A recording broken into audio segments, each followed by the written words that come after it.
One. Hello, friends. Buddy, how's everyone doing tonight? Hopefully, most of us are doing better than Kesh is with that frog in her throat.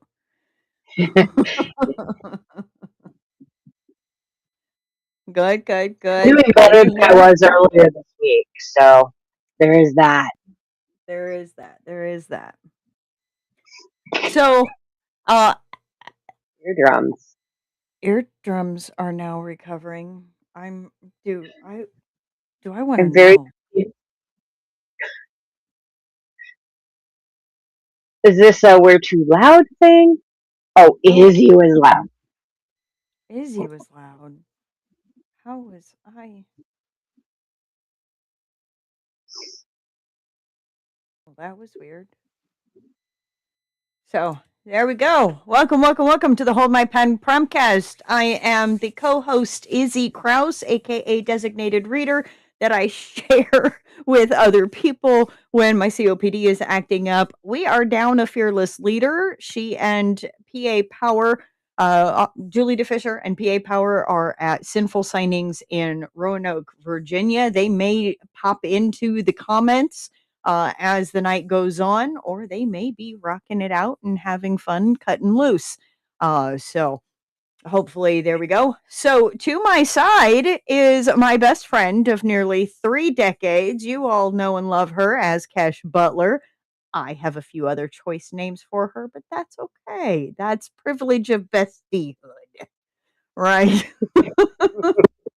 Hey, she puts as a metalhead, she puts up with whatever crazy thing that I get into and just smiles and nods. And what more can you ask for in a best friend, right? My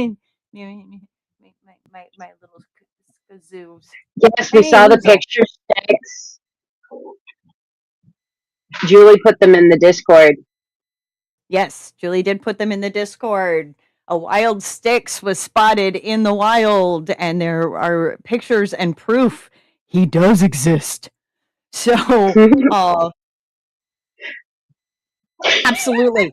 Absolutely, Sticks. Abso-fucking-lutely. Have you ever been in a Starbucks and seen a goth metal chick giggling with a country western girl? That's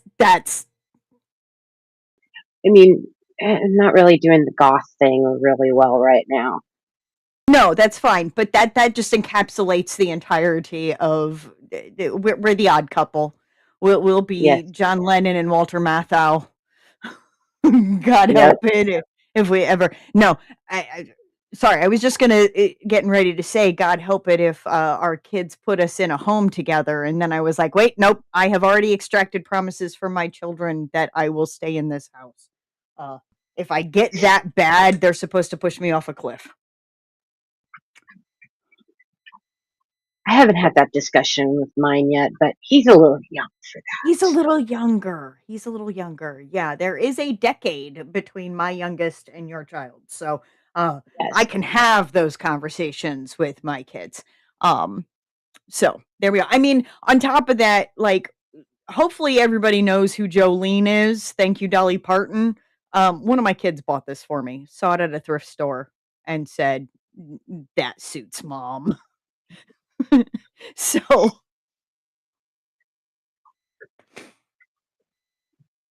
yeah, your hair was a little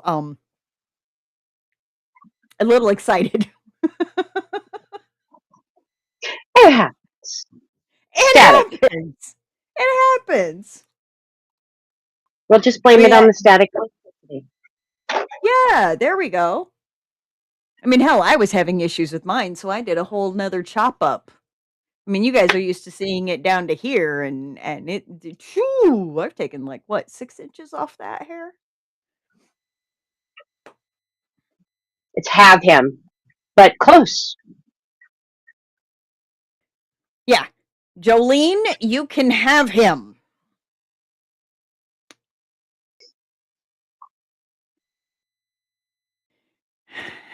I mean, hell, Jolene didn't even keep him, so. She took him and went, oh shit, maybe I bit off more than I can chew. Could have told you that, but that's neither here nor there. So as you can see, yes, we do have a wheel on our screen with fewer people here tonight. Figured we'd take up some of that room with the spinny wheel. On top of that, I'm hoping that the sound translates because of where it's at. It is on the streaming laptop sitting there. So I also cannot monitor the OBS over there. Otherwise, it'll. It's fine. It's fine. But we do have 6. You can all see them down there spinning lazily. And as we read this out tonight, please remember that the works belong to the author as listed, and they are not to be stolen, pirated, or used for your own stories if you are watching this on the rebroadcast. On top of that, our voices and these words are not to be used to train AI. If you want to write a story, write your own goddamn shit. Stay tuned to the end of the show as we will be doing the vote for next week's prompt. Okay. And I'm hoping we can get some more because with last week being a slow week, this week being a slow week, we do still need to have X number of days per month and X number of hours per month in order to make sure that we maintain our affiliate status. And we should be okay, but just to be on the safe side. Plus, if we have more content for you guys, that's great. Additionally, please keep a lookout once Julie and Patrick come back from Sinful Signings.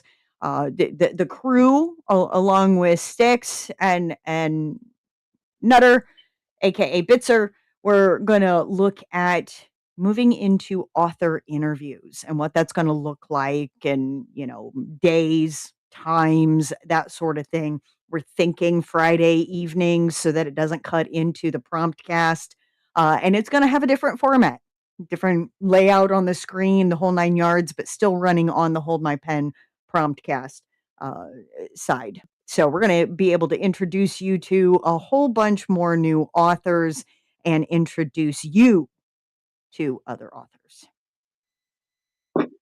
So here we go. Up first, let's see what we got.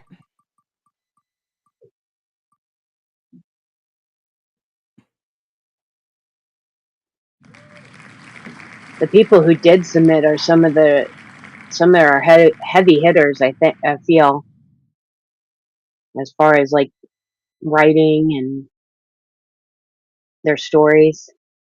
Yep. Now we're going to have an ad starting in about 5 minutes, according to my screen. So real quick, don't forget hankies, stress balls. Make sure that you got your drinks, your snacks, all the fun stuff. Because we don't have any warnings that have been passed on through that I know of right off the top. But you never know with this crew. You never know what kind of roller coaster we're going to be subjected to. I didn't notice that, Bitzer. Oh, did we do AI? That AI? Yes. You don't remember me saying write your own shit? Okay. Yes, I it's do. one of those nights. Okay. It's one of those nights. It's okay. It is okay. It's been one of those weeks.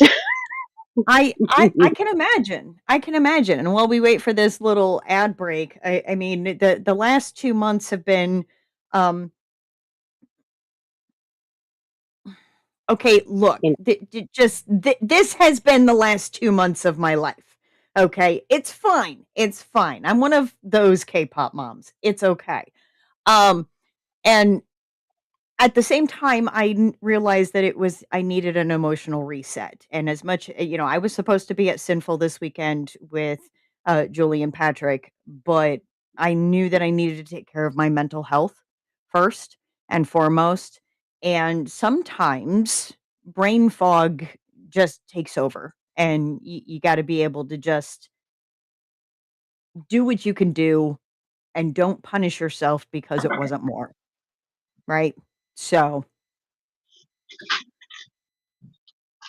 there's that. Oh, and don't forget to make sure that you're hitting, if you're not already signed up for the mailing list, do so by following the Beacons link. I know it says beacons.ai, but what are you going to do? And they do have AI tools within their system, but you don't have to use them if you don't want to. And we do have our newsletter through there. We're also able to link things like Discord, YouTube, our Twitch channel, which most of you are here on our Twitch channel. For those who are on YouTube or watching it on YouTube later, subscribe to our YouTube channel. If you don't want to do a Twitch account, that's absolutely fine. You should see on the screen there is a chat happening, and it collates all of the comments from Twitch and YouTube at the same time. We are simultaneously streaming on both platforms. So all of that is happening at the same time. And for the record, y'all,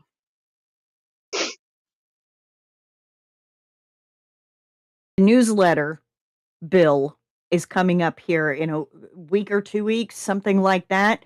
And thanks to your guys's Prime subscriptions or, gifted subscriptions and, the ads that they are able to run on our page and during the stream, we have gotten paid just enough to be able to pay for the next year's worth of newsletter. So that way we can get into everybody's inboxes who wants it.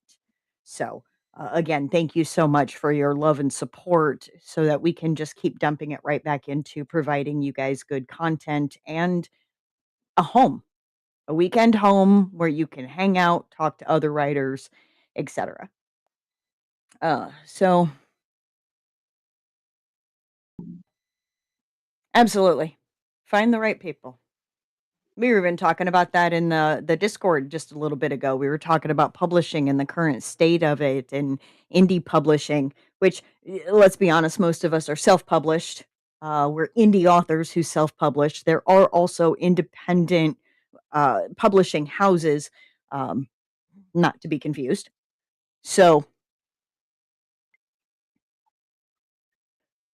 oh, thank you. Thank you. Thank you, Ace. And welcome, Calm Heart. I feel like I've seen that username before, but again, I was just talking about brain fog from the last 2 months. There's so many different things I've said, done, heard, read, watched. Um, I was held in the grip of SkyMed, a Canadian television show, for the last 2 weeks. So, yeah, that is what it is. So, um, now all my other shows are back, like Tracker and NCIS, all of them. What? Who? Me? Yeah, you have this weird big sis smile on your face as soon as I started talking about that. No, you and your. I love watching how your face lights up with your shows. Yes, I like my television shows. I do so much. They are, because sometimes you just don't want to watch the words on the screen reading a book or holding up the book, or don't have an audiobook that you're listening to, or it was at the library, you were listening to it, and then suddenly you go to renew it and it's gone and you can't renew it because it's no longer a digital thing that they have to lend. What? That has happened 3 times in the last 2 months, where suddenly these books by foreign authors or authors of color or authors of legitimate are suddenly gone out of the library. So it's Did you happening and say it's Mafia, huh? ABC Mafia? Oh, I just call it legitimate. Gives it Yeah, this gives it this air of I like that better. It's just harder to say. legit, a bit, aqua. I like that Legitimate. saying it. Yeah, I like that saying it right at the beginning. Legit. Yep. I just said I liked it better.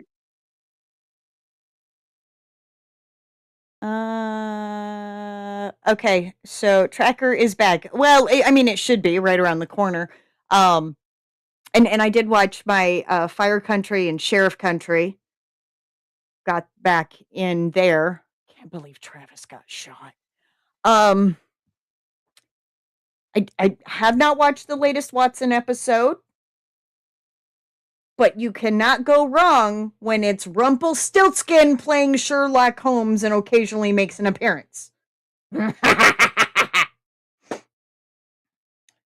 Oh yes, the new Criminal Minds. That new Criminal Minds following the same thing all season. That was Rumpelstiltskin. I yeah. So we know how I am obsessed with Sherlock Holmes, right? The fact that I have yeah, not ever had a cat named Sherlock is shocking, and now I don't feel like I can because GT uh, Gretz Zia has she has a pair of cats and they're named Sherlock and Watson, and I absolutely love it. I'm totally here for it. But yeah. um, once upon a time, right? The ABC show Once Upon a Time. Oh, Robert Carlyle, who played Rumpelstiltskin. I mean, he's been in other yeah. things, but like that was the role where I was like, I've seen this guy in so many different things, but like I now need to know his name. Gotcha. He is playing Sherlock. Gotcha. Love it. Yes, Robert Carlyle.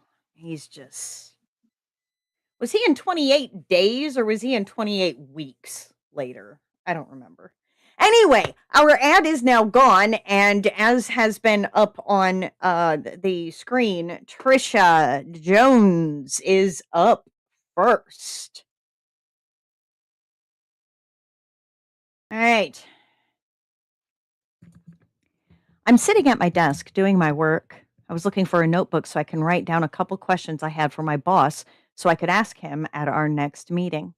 I had been working remotely since the kids were small, and I just never went back to the office when they went to high school. I was digging through a drawer. I had random things, and that I had no other place for when I came across a handmade book that I had totally forgotten that I had written so the kids could read the story. I always told them on their own. I flipped through the book, remembering how excited they were when I actually handed them this book. I even took the time and did some drawings to go with the story.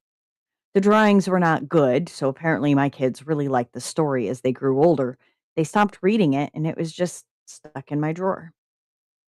I can't believe I forgot about this, I said, setting it aside and continued looking for my notebook. When I finally found it, I wrote my questions down. The rest of my workday, I was distracted. I kept thinking about that story that I told the kids and ultimately wrote down for them to read.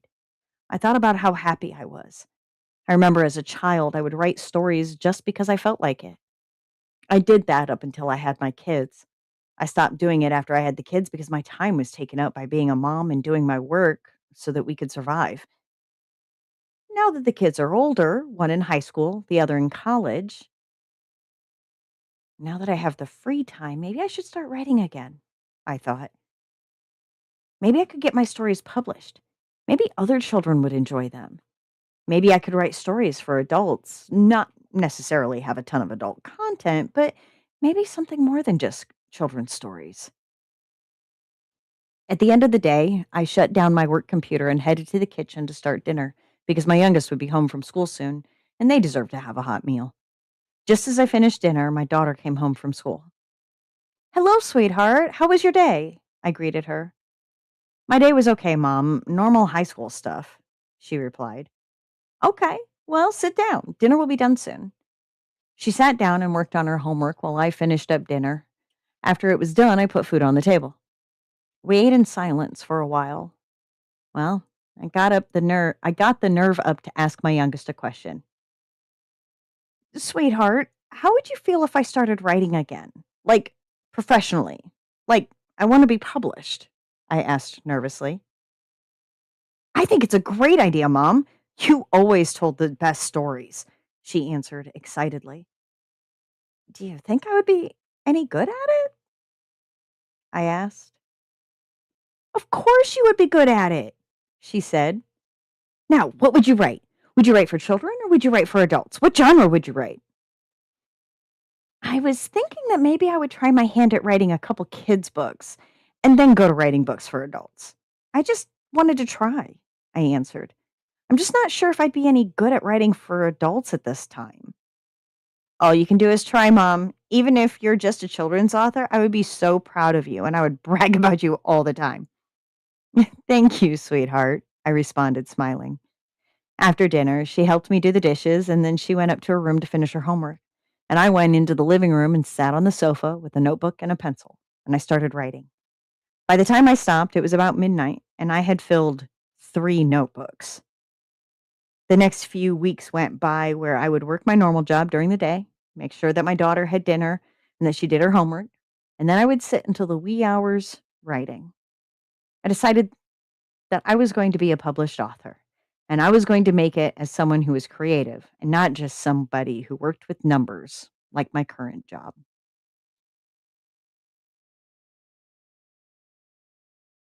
Dun, dun, dun. That was very sweet. I loved it. Very sweet. Very sweet. Let's not talk about my pile of notebooks and stuff over there with shit. Okay, we're not just gonna.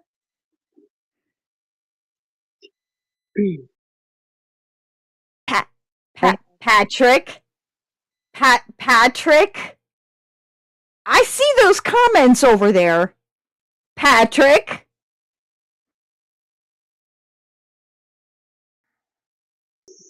oh. Oh, I just saw the comments.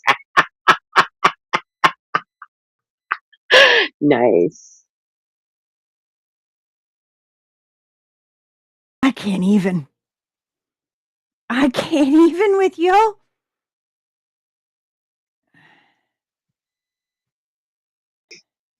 You wouldn't have them any other way. Admit it. I know. I miss you too, Patrick.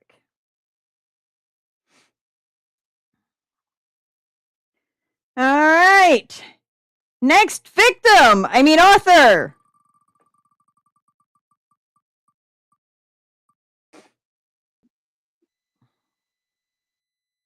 Hey, I kind of like this. It also doubles as I can leave it up.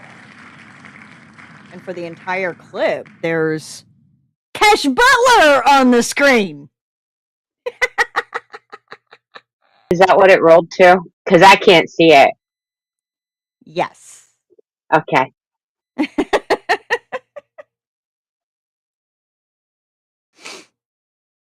All right. Now, of course, for those that are joining us, we are a prompt writing show, and we had the prompt this last week chosen by the audience members. of a concept. It's been the first time in a very long time that concept got voted as the main one. And it says a character finds evidence that a forgotten moment shaped their entire future. And next up is Cash Butler. As soon as it loads. Come on. Come on.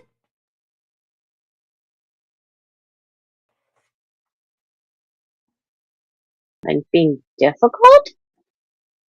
I'm just having one of those days where everything is just kind of like there it is. Okay.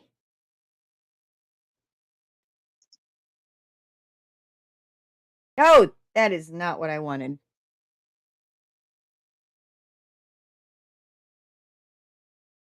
There we go. We see that it's Cash Butler. I clicked on the wrong thing.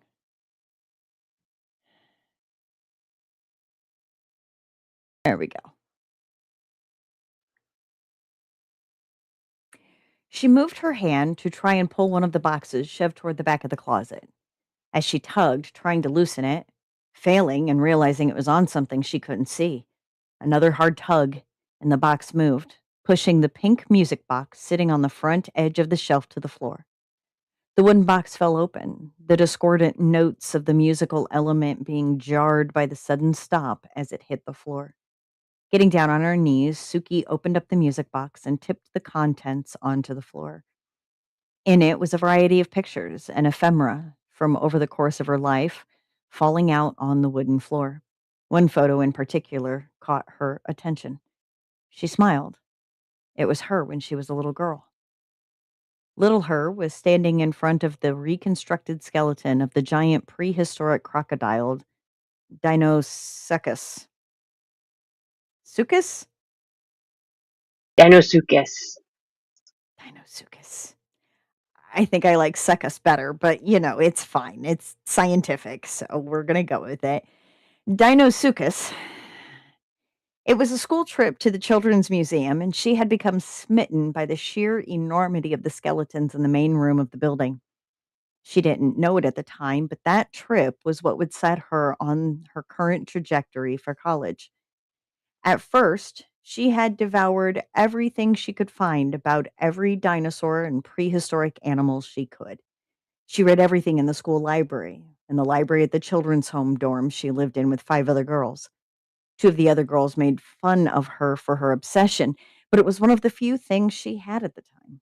One of the few things that kept her going through all the horrible incidents that had happened to her in the few short years from when that picture had been taken to that day where she was clearing out her room at her last foster mother's house. I've heard rumors for years, whispers of something buried beneath the floorboards. Tonight, I think I might have found proof. Lucy's voice came from the door of the room. Her voice was hushed and breathy in an attempt to be scary. Doofus! Suki threw a pillow at her. They both laughed hysterically, something they desperately needed in the moment. I think I need to do something with that line. Maybe write a Yell sequel. That sounds like something from that movie, Lucy said thoughtfully. Now you want to write screenplays? Suki was skeptical. Oh, come on. I just need to find myself. At least that's what my grandfather says. A strand of brown hair from the updo Lucy pinned in and fell into her eyes. She pulled it away from her face and tucked it behind her ear. Find yourself? You couldn't find me in a half-lit haunted house with a guide. Suki referenced the time a few years before when they went to a haunted house and Suki had, joyfully, become separated from their group and got to explore the place on her own. She had been having a blast when Lucy and the guide finally found her talking to two of the vampires about Typo Negative, one of Suki's favorite bands.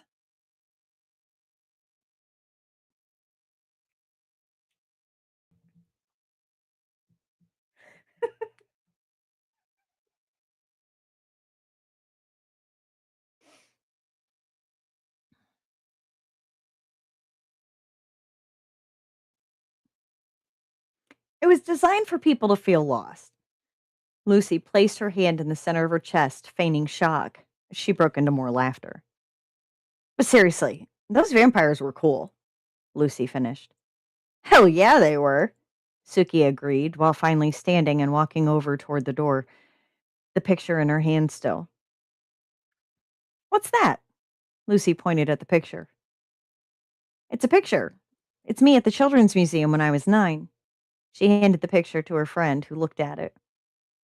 Aw, baby Suki was too cute. She laughed as she gave the picture back. Give me a break. I look like such a dork. Look at those pants. She indicated the hot pink stirrup pants she was wearing. My foster mom, right before this was taken, said that the color looked good on me. Suki smiled a warm smile. She's the one I actually miss. I always wondered what happened to her after I saw her last. Can you try to find her now that you're legally an adult? Lucy's question made her stop. I guess. I guess I could. Hadn't put much thought into it. She raised her eyebrows and blinked while she considered the idea.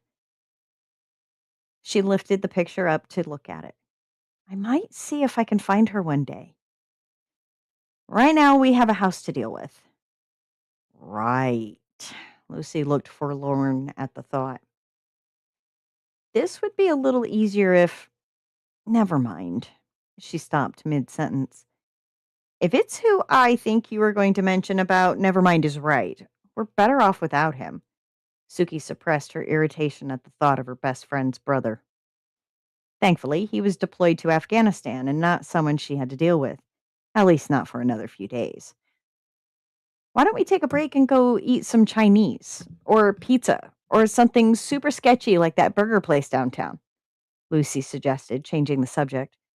You mean Dowers? A place where they are made of grease with a side of grease?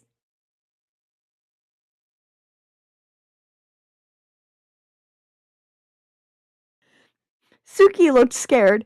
I'm not sure I want to take that kind of risk with my life. Yeah, that one. Those grease plates are delicious. And the fried onions. Lucy closed her eyes like she was thinking of something pleasant. Well, you can get some for yourself. I genuinely don't feel like smelling like onions for the next month, Suki replied.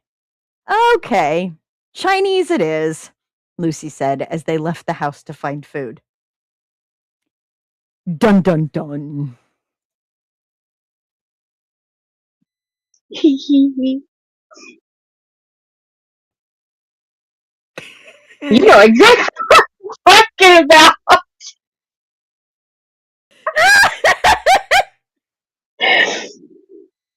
Oh my goodness. As soon as I saw Dowers, I was like, oh no, she didn't. Oh no, she didn't. Yes, yes, I And so, where we live, I think there's still one, but there were two restaurants underneath this name. And literally, you just like walk up to the counter, you sit down, and you order X number of burgers. They're sliders, for lack of a better. But they are literally grease on top of grease. You even walk in, and let's say there's not enough room, you don't want to wait, and you turn back right around.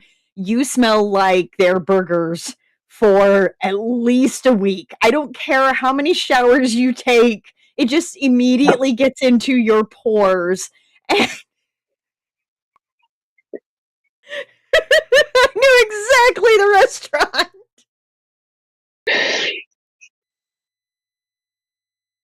Sorry, y'all. You just had to be there.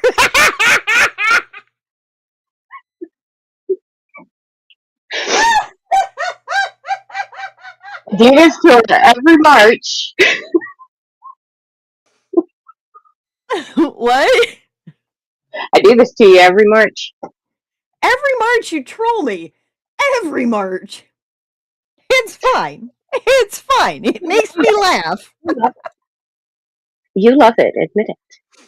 I do. I do. I do.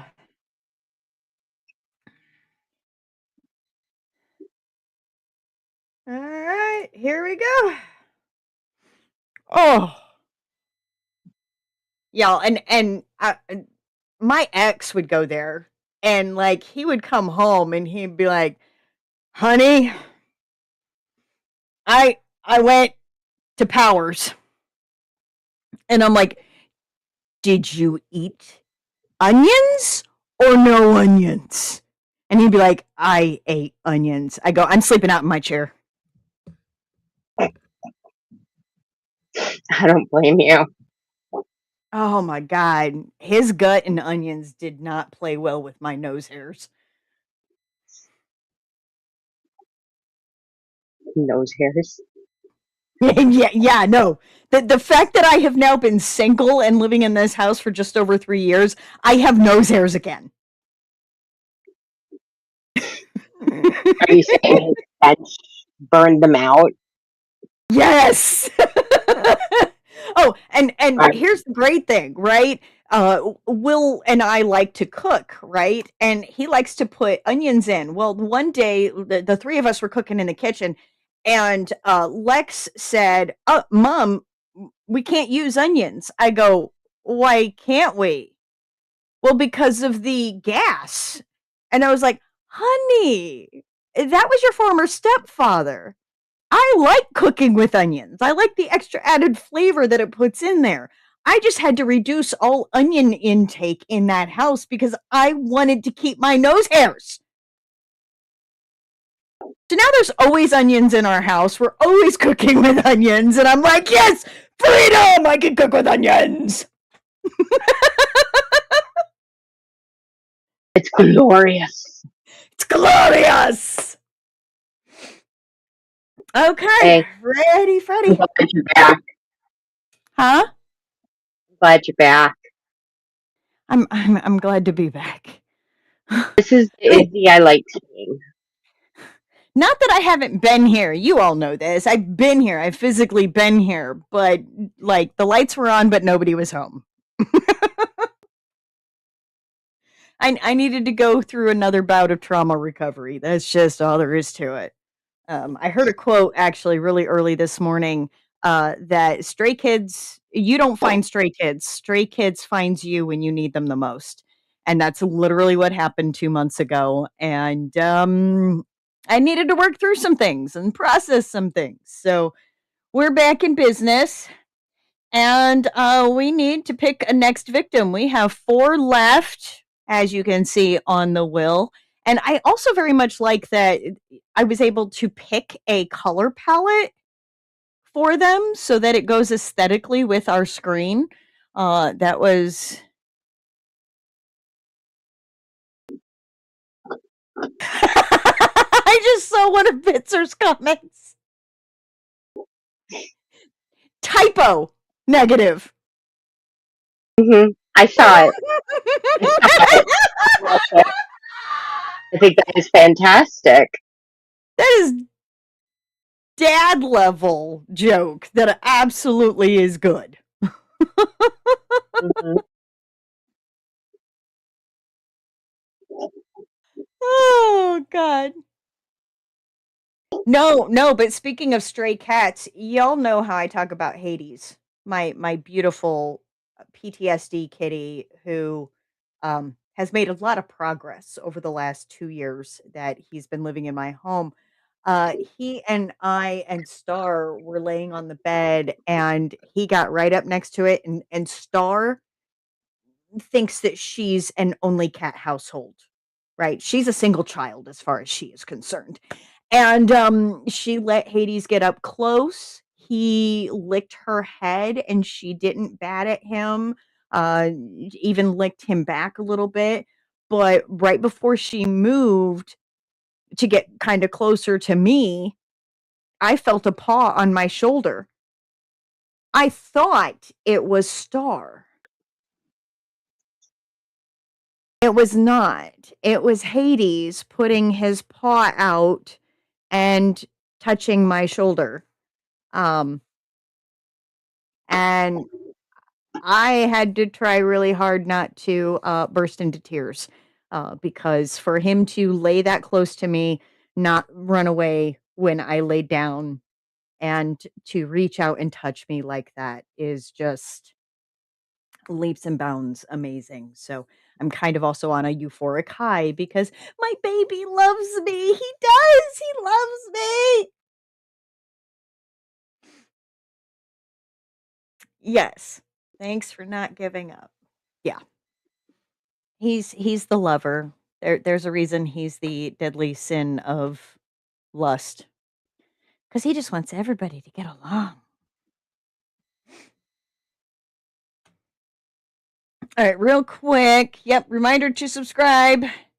Bits are doing good mod abilities here.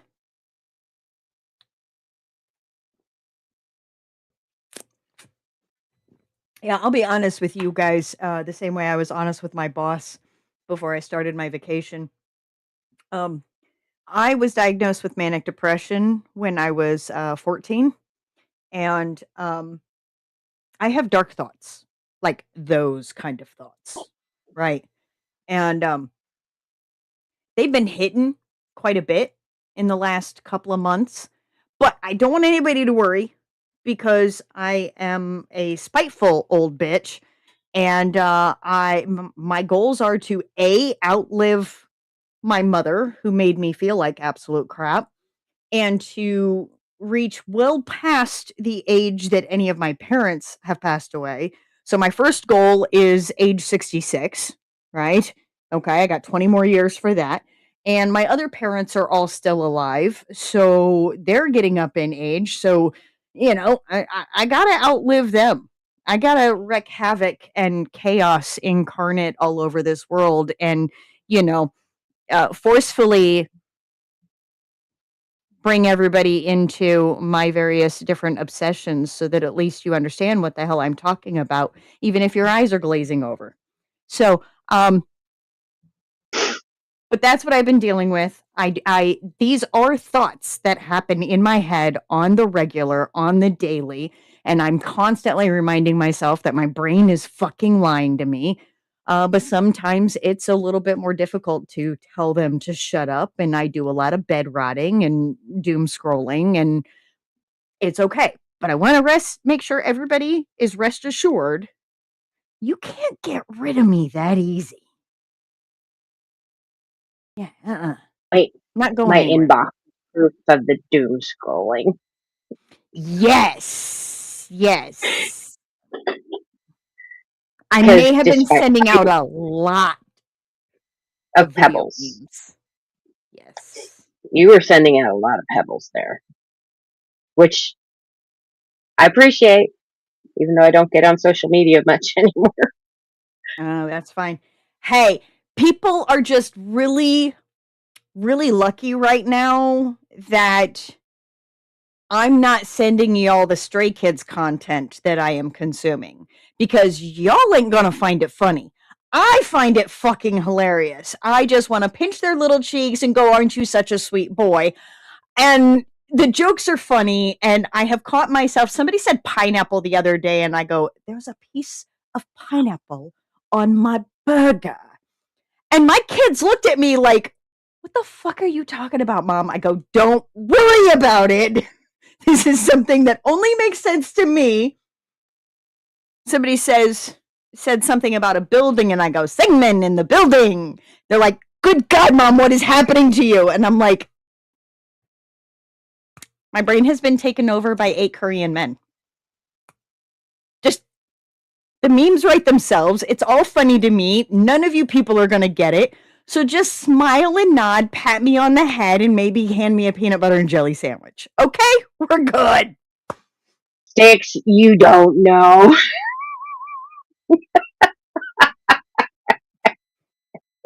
Tourists. Well, at least as far as the main attraction, at least it's not boring and it's very entertaining. Mm-hmm.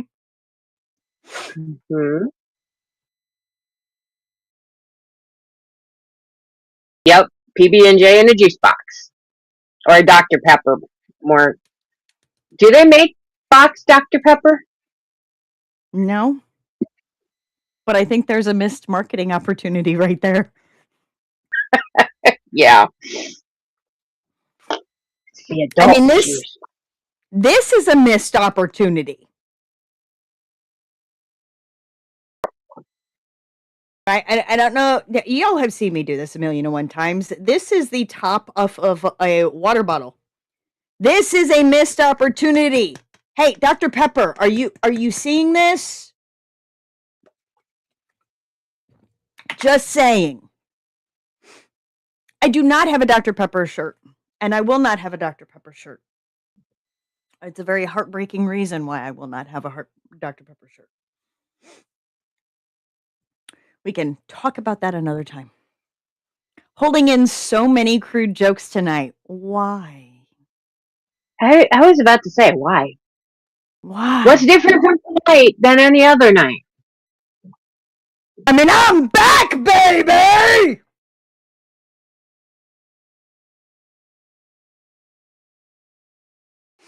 All right, real quick. I will be right back.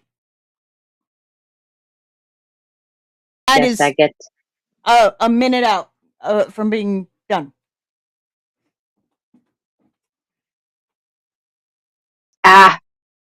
I mean, good point. But you get some good ones in that are within TOS, so there is that. Oh, so it's a TOS issue. Got it. Got it. Yeah, I mean, the original series, it was in the 60s, so. Uh, I'm done with my bad oh, jokes. For oh! I got. Oh, I just had to. Yeah. Uh-huh.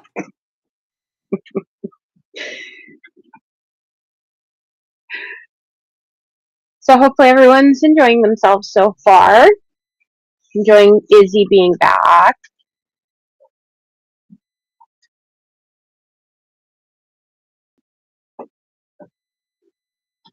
I'm just tuning in now. Well, welcome in, Death Shed. You only missed 2 stories. Um, I don't. I really should probably have the stream up on my phone so I can see who's next.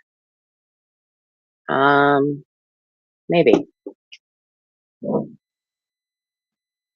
did we jinx? I said it first, though. You know, time delay.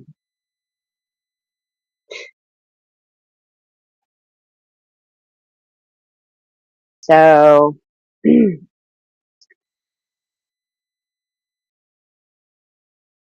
what do we have in store for Izzy tonight? What do you think?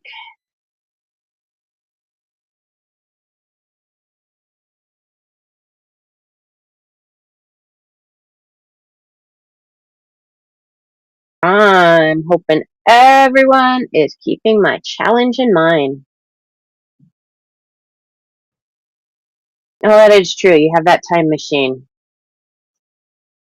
But I think it can only go back like 30 seconds, right?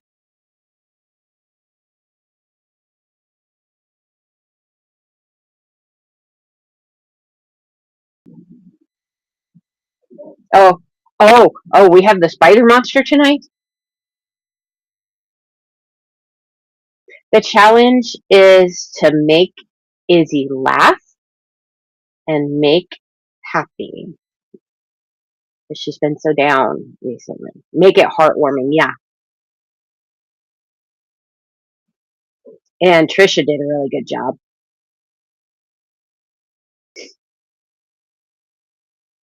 I liked that one. Was that autobiographical, Trisha? Just you don't have to answer if you don't want to, but it felt kinda.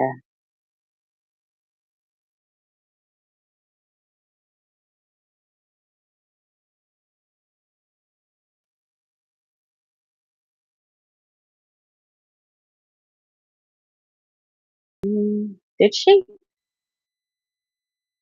I think I used all 3 prompts too. Yeah, I did. I had forgotten that that was a challenge.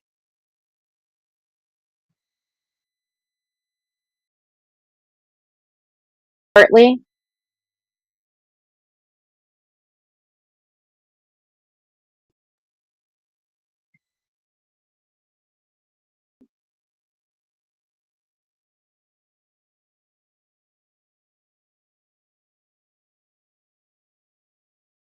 Too late. Yeah, it's too late.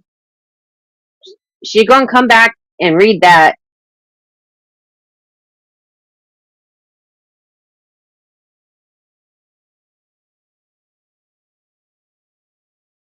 Okay. Well, I mean, she's really liking your story, so she'll probably still get enjoyment out of it anyways. So just not heartwarming. That's fine.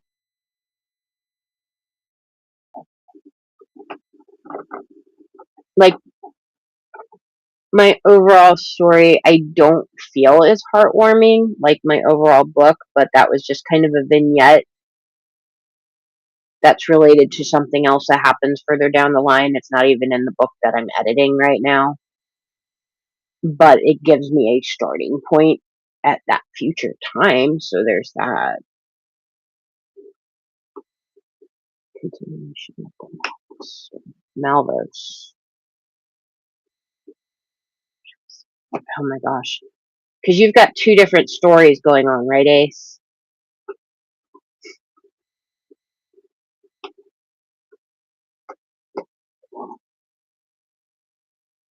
Or are they all the same world?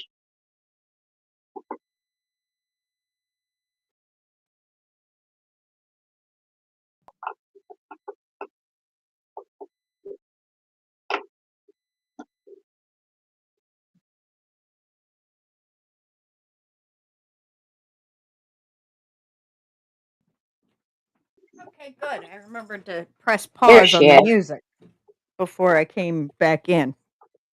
Two Because different last thing we different stories. Okay, up next.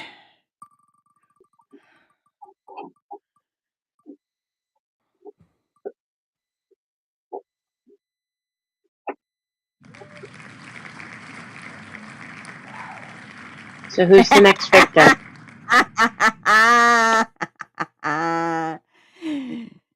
Speak of the devil.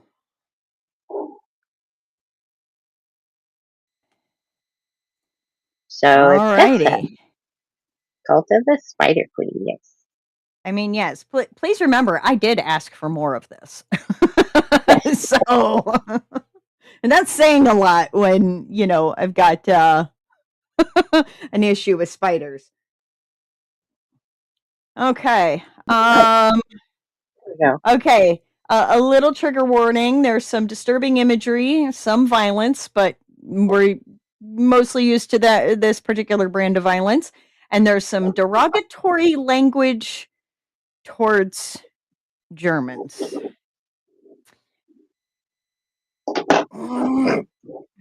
We'll ignore my last name here for a minute, and we will ignore where Kesh grew up.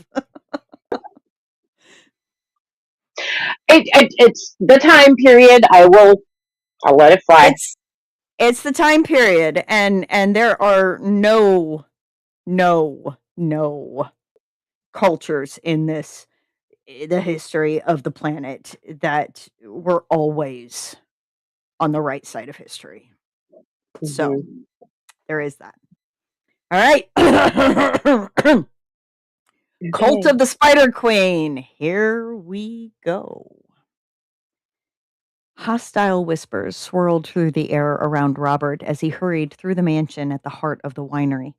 Outside, he could see a few men running around and others laying still, but of who had won the battle or if it still raged, he could discern little. Instead, he focused on getting Sarah, Jeremiah, and Ignacio out alive. To that end, the four moved first through the kitchens, then a tasting room, and at last a library, trying to find a firing position overlooking the front driveway. It's like the war all over again, Robert thought absently, his hands trembling once. Where's the head of the winery? Sarah hissed as they came to a staircase. her eyes flicking up to the second floor.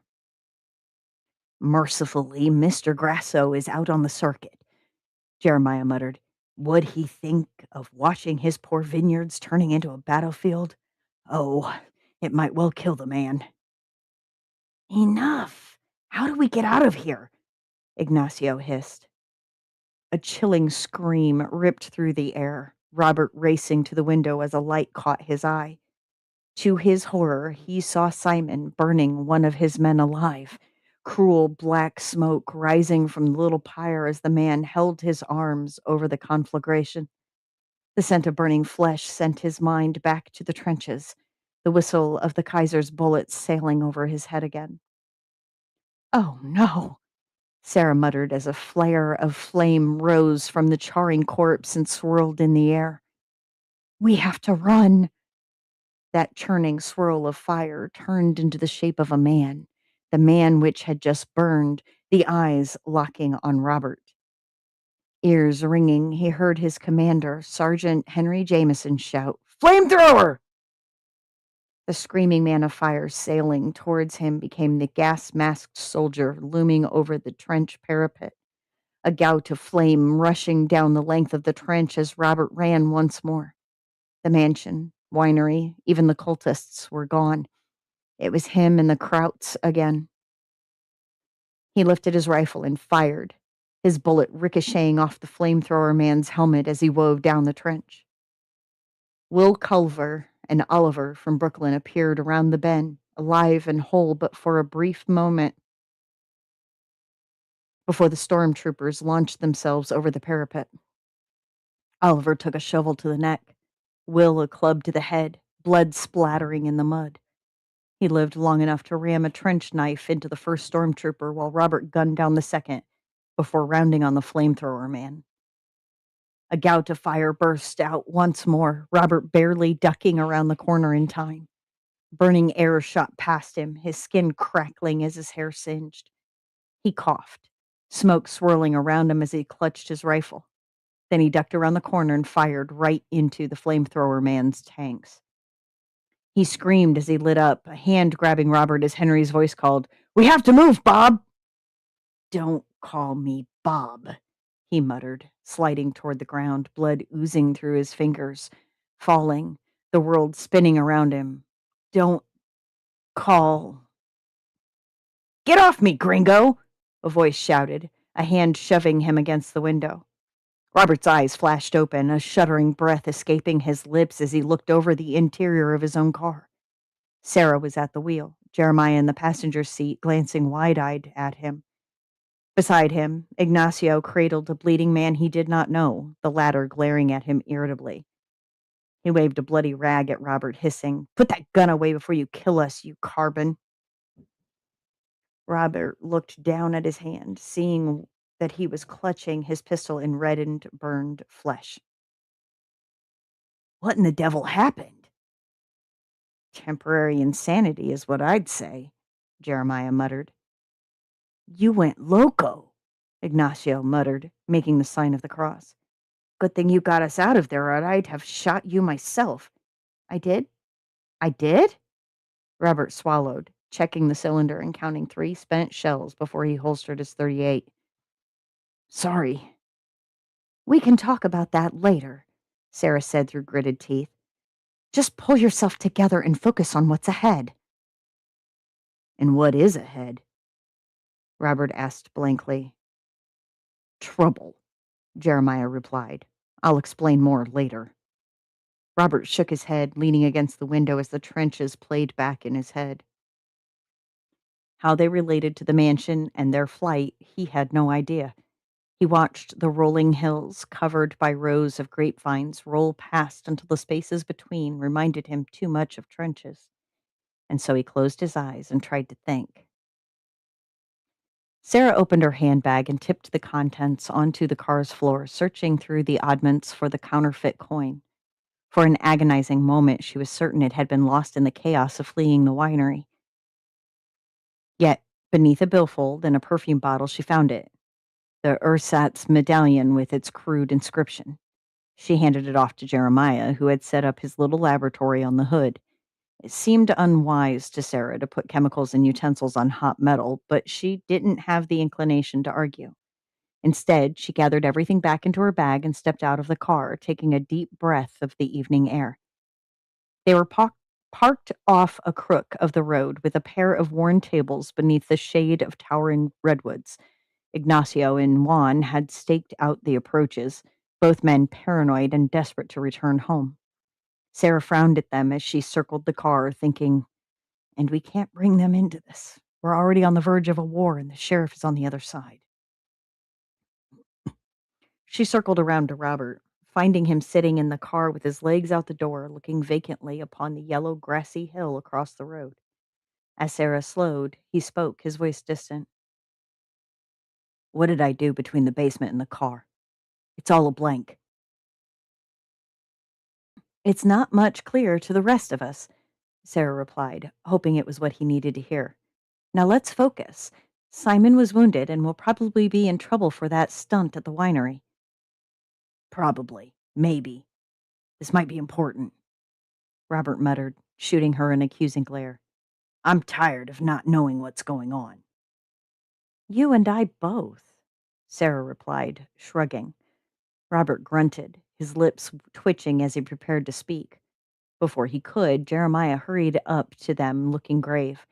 In his palm were the pieces of the medallion, most discolored from chemical tests. I have unearthed the truth of this medallion. By blowing it to smithereens? Robert muttered. With alchemical testing, Jeremiah said tersely, and I can conclude it is a forgery, but not just any sort of forgery. Spill it, Sarah said, holding her breath. This medallion was made to open a lock, same as yours, though I assume you knew that much. What you may be interested to learn is that the interior is made from a mixture of mercury and Aztec gold. What? Sarah exclaimed. Mind explaining what that means? Robert asked. Such a substance would liquefy upon being subjected to enchantments on any medallion lock and would in short order solidify in place, rendering it useless. In short, Mr. Astor, it is meant to break any such device. But what good would that do? Sarah muttered, rubbing her temples. Why make a key to destroy a lock? Maybe to prevent someone from shutting it behind them? Robert suggested, rising to his feet. If a door to a secret place is found ajar, Simon and his friends might be worried about someone coming along and just locking them all inside. That could be, Sarah said, frowning as she turned the notion over and over in her mind. There's something I'm missing, a piece that will pull all of this together. All right, I've indulged you three long enough, Ignacio said, sliding up to them with his gun resting against his shoulder like a soldier. I need you to take Juan and myself back home. I'm afraid we're going on a trip to the coast, Sarah said, exchanging a glance with Jeremiah. We'll be happy to drop you off on the way there. No way, Juan said, striding up to them from the other direction with a pistol in one hand and his other arm in a bloodied sling. Now, we appreciate you getting us out of here, especially that demon fighter there. He nodded to Robert. But we lost two amigos in that fight, and now we're going back to pick up the pieces. Comprende? I have family out in Sebastopol, Sarah said. We can drop you off there and have her take you wherever you need. Gentlemen, please, Jeremiah added. We've all been through a great deal today, and my companions and I are to endure more. We are not far from there. Accept her gracious offer and go in peace. I won't know peace after seeing a burning man's ghost try to burn me alive, Ignacio said, shuddering. Not until I know the truth. We're all lost on this one, amigo, Robert said wryly. Why don't you let us do our work, and we'll clue you in when we know more. Ignacio's eyes twitched. He exchanged a glance with Juan, then spat on the pavement. All right, gringo. You're lucky I owe you my life. But if I learn that you're holding out on me, I get the picture, Robert said, walking around the car. Everybody, get back in. I'll take a turn driving. Are you sure you're all right? Sarah asked. I'm sure I'm not, but none of us are. With that, he clambered back into the driver's seat while Jeremiah gathered his equipment and the two workmen piled into the back seat. Sarah glanced up the road, the wind rustling the trees overhead, as she tried to work out what was missing from the whole picture. The sun was setting by the time Robert entered Sebastopol. He drove slowly up the main street, feeling a tingling at the back of his neck. He slowed in front of the theater, parking below the marquee and muttering, "Here we are." "You're not just putting us on, are you?" Ignacio asked. "I want to go home, not see a stupid movie." "Just hold your horses," Sarah said, stepping out of the car. "I'll have a talk with my sister and sort this all out." Ignacio and Juan muttered to one another as they stepped out, the trio entering the theater together. Robert leaned back in his seat, breathing out a long-held breath. "It has been one of those days," Jeremiah said softly. "One of those weeks. Years." Robert turned to the old man. "I've been shot at, bit by a spider monster, almost burned alive twice, and I'm wanted by the law." "Bit by a what?" Jeremiah asked, his brow furrowing. "Oh, Tulitarn. Got into a scrap with her." Jeremiah hissed at the name, the color draining from his face as he said, "You faced that monstrosity and lived? How? How did you avoid her webs and claws and bite?" "I told you. I didn't," Robert replied, rolling up the sleeve of his left arm and showing him the pale scars which the monster's fangs had left behind. "Stung for days." "My word," Jeremiah whispered, his jaw hanging open as he felt the wound. He blinked, spinning around and fumbling in his bag. "Sir, would you remove your shirt?" "What for?" Robert asked. "I need to examine you." "Is that what they're calling it these days?"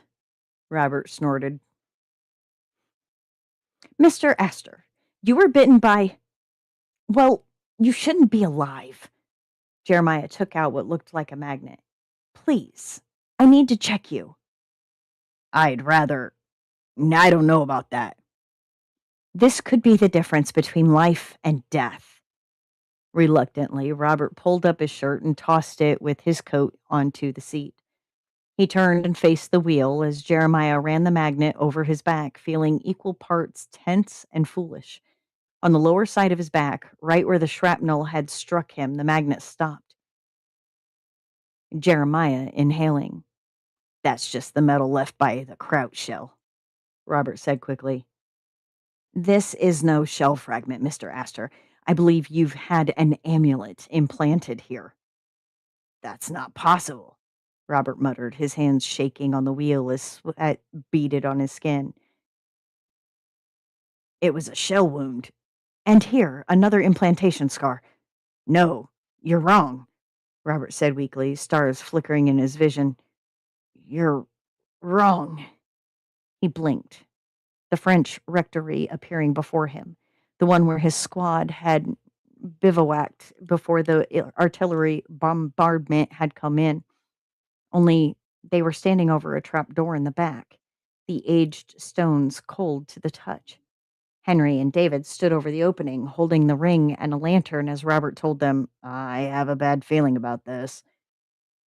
"I've heard rumors for years, whispers of something buried beneath the floorboards," Henry said. "It's a German underground radio giving away our positions," David said. "And tonight, we dig up the proof." The trap door rose. A wolf howled, and a shadow rushed out. David and Henry screamed, Robert joining them. In moments, only his voice was left as the darkness vanished, leaving him alone as the artillery started pounding. "Robert, Robert, what's wrong?" asked Sarah's voice. Robert shuddered, halfway between France and California, laying across the seat and in the rectory. Tears welled in his eyes as he took her hands, whispering, I don't know. God damn it, I don't know. We need to take him to my study this instant, Jeremiah hissed. Something has gone terribly wrong with him. What's happened to me? Robert asked. That's what we have to find out, Sarah said softly, coaxing him to sit up as Jeremiah took the driver's seat. Hold on, Robert. We'll sort this out.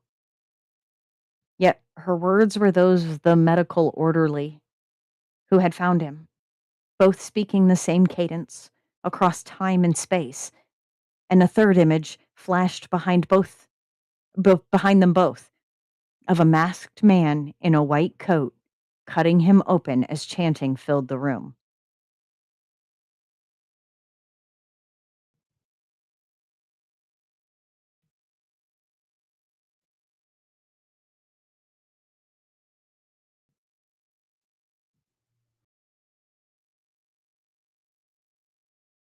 So you're leaving us hanging in the middle of a flashback.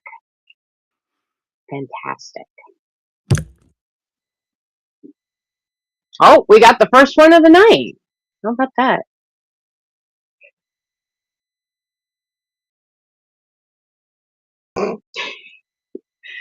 Yeah, you got under her skin.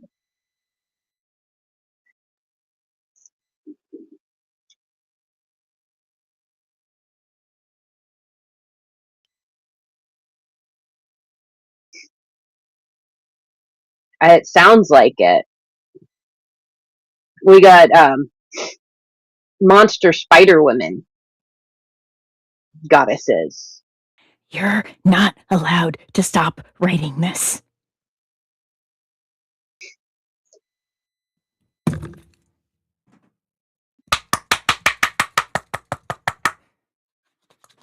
Not allowed. Try me. I identify as a menace. She's not joking.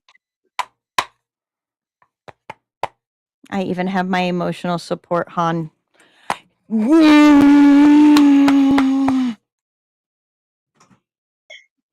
Holy shit! Holy shit!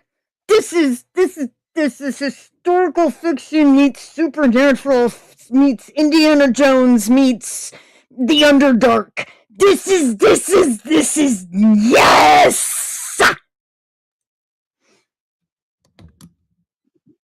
It's okay. Tizzy's just having a tizzy. It's okay.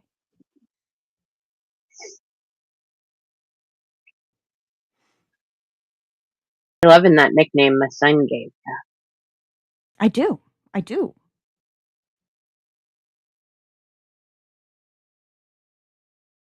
It suits. Yes, it does. Particularly after that. Oh, I need more. I need more. I need the full thing. I need it in written format and I need it on my shelf. I need it on my shelf. I need it on my shelf.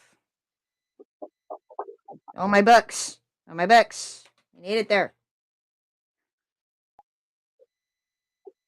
No, you have not. You have not missed a single week. I'm absolutely loving it. I'm loving how you're weaving the various different things in and you're even doing the whole thing that I keep talking about where it's like you don't have to strictly follow the starting first line. You don't have to strictly follow the dialogue. Break it up, make it parts of two different like this week's dialogue option was much longer. And so, you split it up between two different people saying it and it just everything that's what it's all inspired to do. I understand. Okay. I was just trying to give you a hard time. Yes, just a hard time, all said in loving fun and encouragement. We know it'll, next one that you do will probably pick up from there and we get more of it.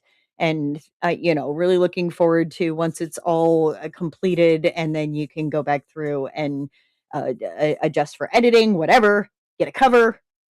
You know, Add.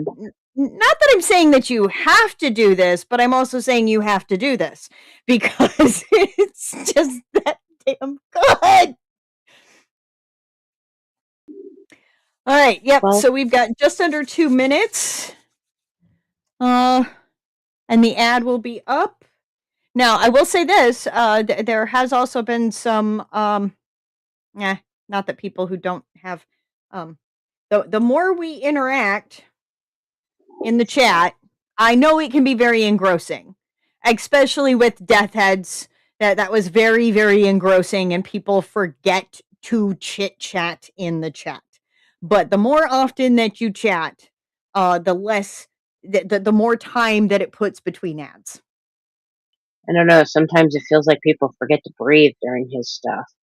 I know him and Nathan. Like they keep us on the edge of our seats. Also, Ian Patrick and C.L. Kerner also have a tendency to keep us on the edge of our seats, of forgetting to breathe. Not saying that we do. It's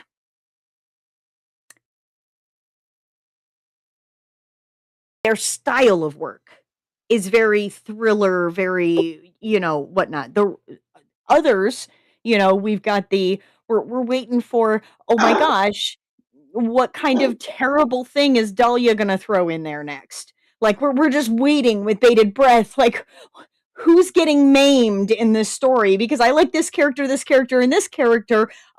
Which one is she going to maim? And then she never does, and it's like I don't trust this. So everybody's got their thing and their shtick and a quality of their writing that we love and enjoy, and that's where we're at. I mean, now I'm at the point, we've got a bloodthirsty kitten named Lovebug out of Trisha, and a cannibalistic grandfather. That I'm just sitting here going, oh God, when's the next time she's going to throw something in there?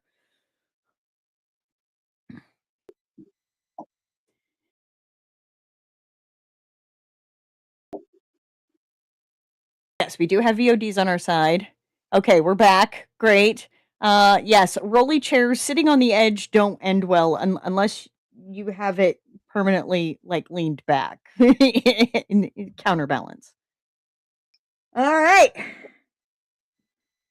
3 left. Lovebug is adorable. Yes.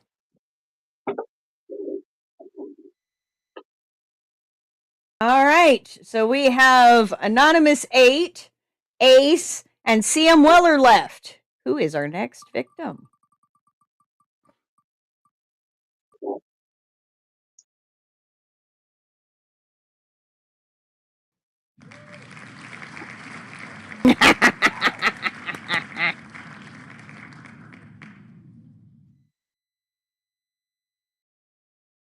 Oh, that's her.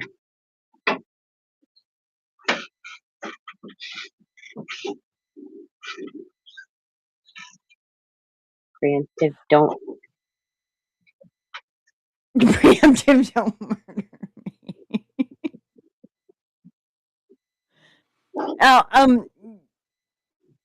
I'm slowly but surely becoming more brain dead as the night rolls on. TIL is an acronym for Today I Learned? Yes, today I learned. Okay. Perfect. Perfect, perfect, perfect.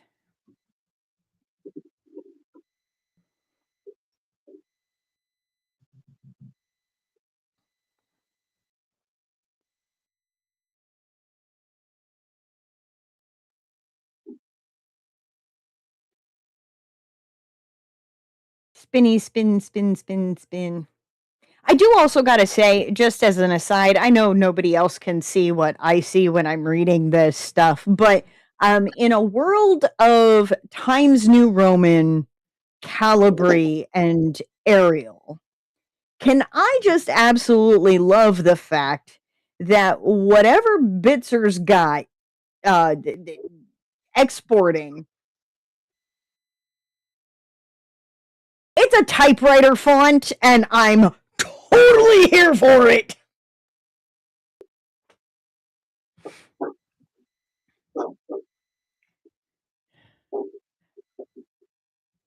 And in fact, it's one of the a lot of times in my journals when I'm putting headers or, the month or whatnot, quite often I either do a script or I do a typewriter font. I even buy stickers that have the months done in a typewriter font so that I can just peel stick. I thankfully do not have any kind of reading issue as long as it's one of the serifs, the basic serifs or basic sans serifs. I can read it just fine. That being said, I know that Julie and I have discussed this before. She will write her documents typically in Comic Sans because it's easier for her to read it. And then before I go to read it, she changes it for me to read because I have a problem with Comic Sans. Not that I stumble over the words or anything, but Comic Sans is one of those that is, while not the best for dyslexics, it is somewhat easier to read than Times New Roman or Arial, Garamond, whatnot. So it we're really flowing with it. There's no like set rule. Just don't do something crazy like Blackadder. I could read Blackadder just fine. No one else However, can. no one else can. Okay. Blackadder is one of those that is very reminiscent of pirate times. There's also Dead Man's Hand, um, and old script, but I decipher historical Oh, family records. that one. The default font for LibreOffice Writer is Liberation Serif. Yeah.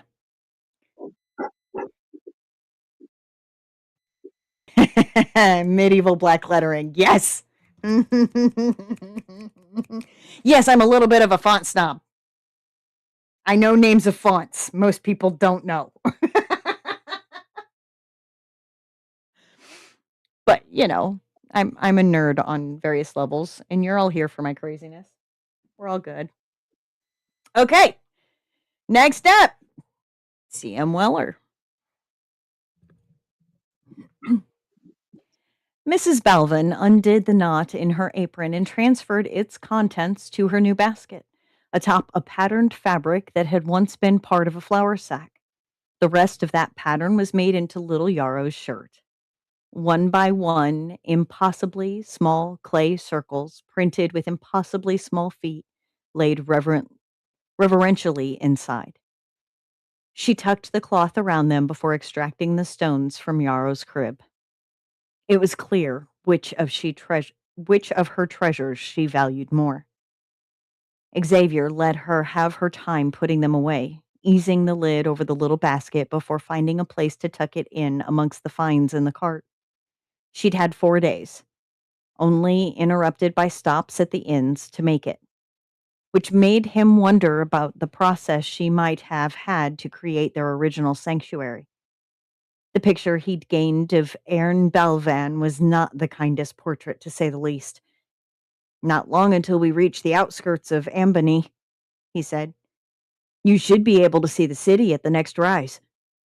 He hoped to distract her from her sorrows now that she had little to do with her hands but care for little Yarrow. Yarrow, for her part, had been clambering about in the cart, going to her mother when she wasn't laying her hands on everything her little hands could reach, babbling as she moved. Mrs. Balvin kept a portion of her attention on the infant, conversing as if she understood Yarrow's vocalizations.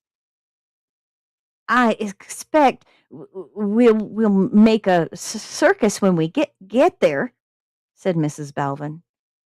We'll see a lot of folks interested in Void. Folks will get used to it, soothed Xavier. I'm still astonished how quickly I got used to it. My professor will be astounded by your metal friend and the interest inherent in your finds. I know you'll be essential to the investigations. A cartwheel hit a bump, sending Yarrow off balance and onto her rear. She had some irritated grumbling about the instability. Now, lovely. You can't blame Mr. Trant for the state of the roads. You just hang on to something. As Yarrow decided to hang on to her mother, Mrs. Balvin scooped the baby up onto her lap. Not sure how long I'd be useful, Mr. Trant.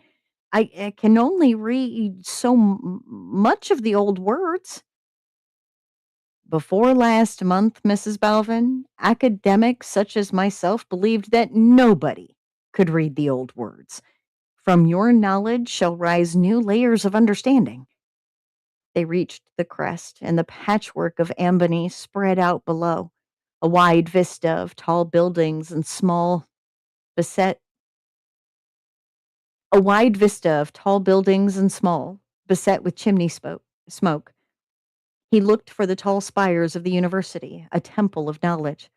The library that had once been a palace and the attached museum hunkered in its shadow, though it was too far yet to see the people thronging the streets. He could see the larger carts crawling through the city's veins. Medium-sized boats plied the river, laden with goods heading up or down the stream. Somewhere in the mosaic of tiled roofs, there was his family home. Mrs. Balvin clung to her baby. It's enormous. Void, plodding steadily beside the wagon, said, "It has changed much." "You were my guide in Cairncliff, Mrs. Balvin. I shall be your guide in Ambony." She was correct about becoming a circus. The instant they passed some households, they gathered a trail of the curious, not merely children or teens with little to do, but also gawping adults. Even the seniors stopped what they were doing to stare. Naturally, the city guard stopped them on their way. Xavier had his paperwork ready. Travel orders to bring archaeological finds and knowledge to the university from the dig at Cairncliff, including his own identity papers. "And that thing?" The guard indicated Void. "That's an archaeological find." "So who's she?" "She's local knowledge. I've taken the liberty of copying her records from the Cairncliff Town Hall Domesday Book. It was a single sheet of paper containing her name, her date of birth, and the dates of her marriage and widowing. There was also a copy of Yarrow's birth date. Zinnia Balvan, widow and lore keeper? Yes, sir, managed Zinnia. That's my occupation." In her arms, Yarrow started to whimper, only understanding that her mother was terrified. The guard handed the papers back. "Be sure to get an official certificate in the administration center." He returned to his beat, muttering something about countryside hicks as he went. "I'll give you a countryside hick, you frickin' gardener." Sorry. Aside. A junior officer joined as their escort with the guard's gesture. His duties seemed to be limited to telling others to move along. Not that it worked very well until they finally entered the grounds of the university. There, the fences and the gate kept the more common throng from entering. Despite the fact that the gate was wide open, those not belonging to the university fanned out along the fence to gawk. Xavier knew that there would be little to see. First, he fielded a page to go fetch Professor Meister. He took the opportunity to step down and stretch his legs. Mrs. Balvin soon followed, helping Yarrow down to practice walking. The baby soon discovered echoes and spent her time yipping and yelping before the professor appeared. Professor Meister appeared in full academic dress, orbited by a cluster of younger students who had come along to gawk and ogle. He raised an eyebrow at Void. Of course you set up the statue. Nice prank, Trant. Void, do please introduce yourself, smirked Xavier. He reveled in the professor's expression as Void stepped forward and offered its hands. Howdy, rumbled Void. I am Void. The young men united in yawps of shock and awe. Professor Meister was much more restrained.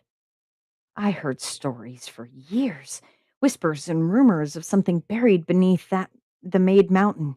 I never thought I'd behold proof. He nervously shook the living statue's hand. This is astonishing. Astounding. When did you dig this up? You should have sent me a message by runners. Oh, I didn't unearth Void, sir. It unearthed itself and was partially restored by Mrs. Balvin, who was currently helping her baby walk around the courtyard. She can read some of the old writing as well. Nonsense, he scoffed. Nobody can read the old writing. Mrs. Balvin scooped up Yarrow after the little girl tired of walking. How did he, sir? I can't read a lot of it, but I know the working words. Professor Meister left her offered hand in the air. I shall test your claim. You have some tablets. We have some tablets in the library. You will follow. The porters will take your contents to the basement laboratories. Void came along too, bizarrely silent in spite of its mass. Xavier could still track it by the astonished chorus of the students it passed. He, Mrs. Balvin, and Professor Meister did a passable job of pretending Void's presence was normal. Difficult enough when Void measured 6 foot 10 inches tall, let alone that it walked around without making a single noise. The corner of the library with the tablets was in a dark and obscure niche, constantly lit with wick lamps so that anyone who wandered within could find their way around.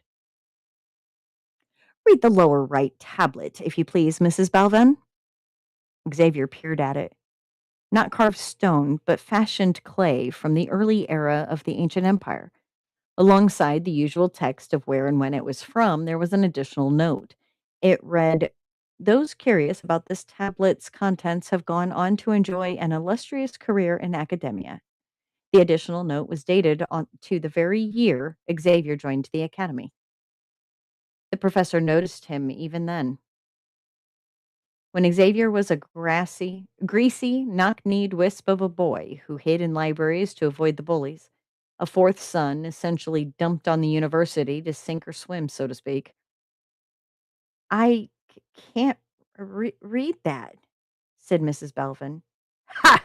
Scoffed the professor. A fraud. Not until it's turned right ways up, Void said. That tablet is upside down. 3 others are positioned sideways. Professor Meister stormed off, then marched back with a book, rapidly flipping pages to and etching. He handed her that page upside down. Read that one, then. Mrs. Balvin handed her child to Void before tracing a finger along the picture. I have sent to you for 40 walnuts of gold in payment for good copper. The copper you offered was not, yet you refused to send me my gold. Should you not return it, I shall take the matter to the... She stopped. It broke off there. Walnuts? Boggled the professor. It could be walnuts. It could be fists. That symbol is cracked, and they look a lot alike. She got Yarrow back into her arms because the little girl was using Void like a drum.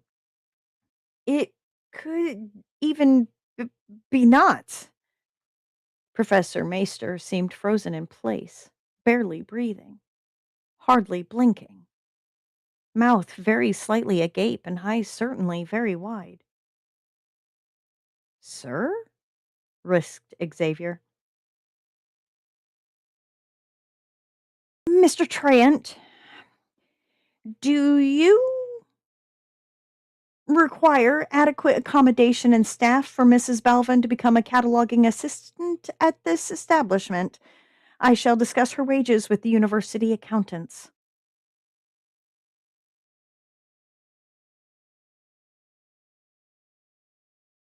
I'm not happy because the rest of this page is blank.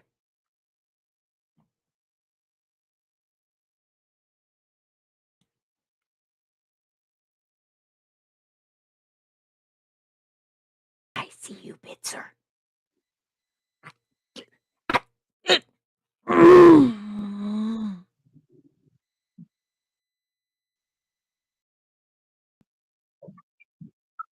I liked it. I I am really loving where this story is taking us to. Absolutely.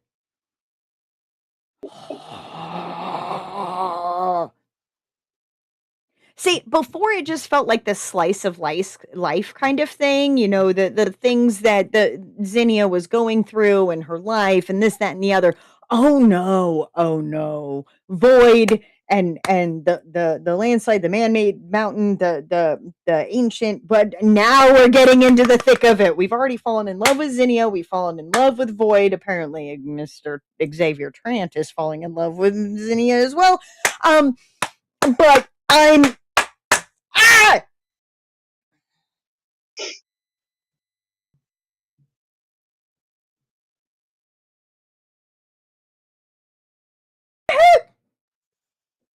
Izzy's doing her happy dance.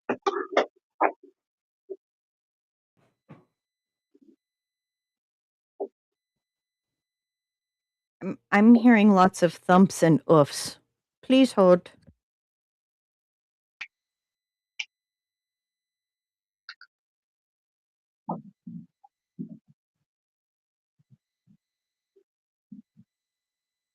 Uh-oh.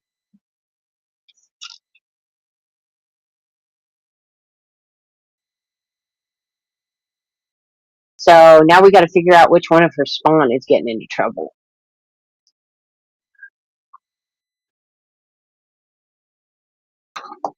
Though they're both adults, so is it really trouble?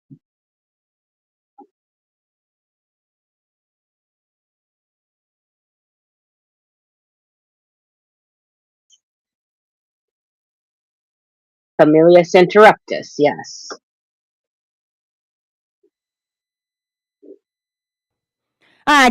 Kiddo went to the grocery store after work and was carrying everything in. So just, Kids or cats? Kids. kids. All right. Next.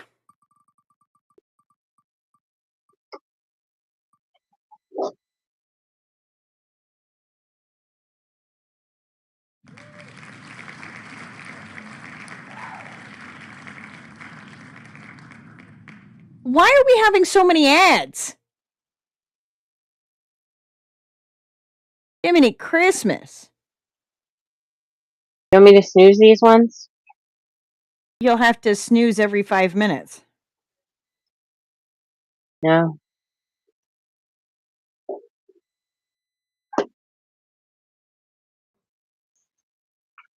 That's right. It is the top of the hour. If people want to take a quick restroom break, etc., we've got about 7.5 minutes. Although most of us are subscribed and don't have to worry about them, it is perfectly fine to take a quick restroom break.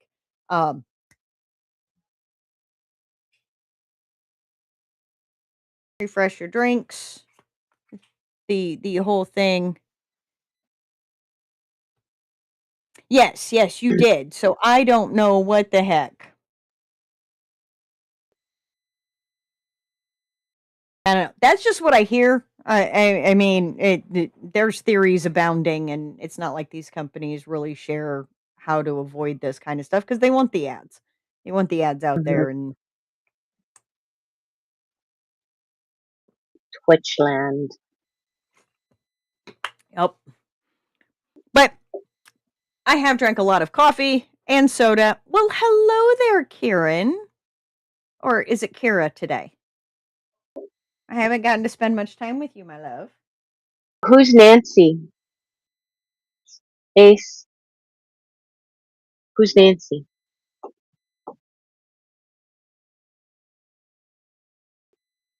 Because I am very lost. That's And probably then they why no did. one knows. I did. They they did for the commercial. Strangey thing. Stranger Oh, stranger. Things. Oh, wouldn't no. I forgot everything that I watched when I was forced to watch it. And I don't have Netflix, so I can't watch it anymore. If I you watched really the want first two. to, if you really want to, you can come over and use my Netflix account. That requires leaving my house and not writing.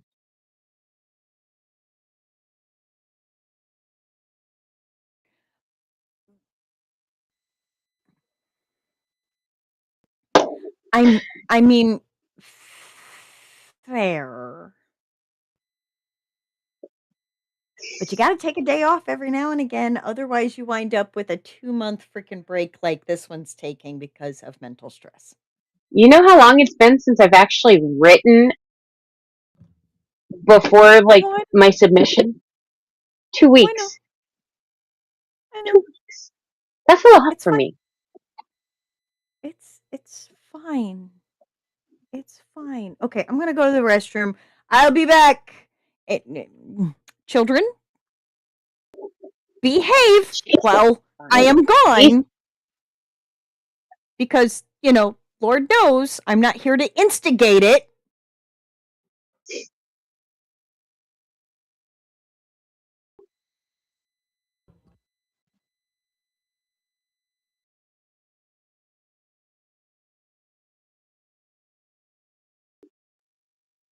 why what, Trisha?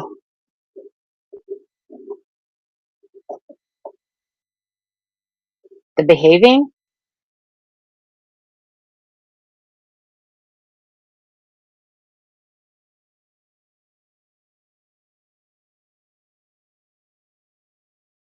Oh yeah, why behave? It's no fun.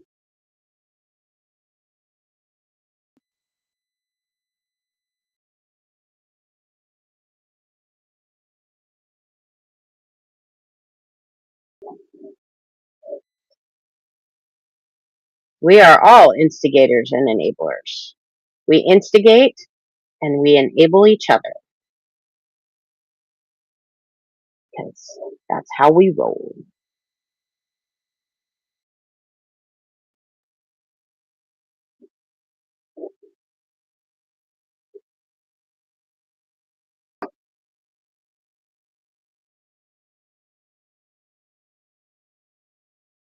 Enable the babble. Yes, enable the babble.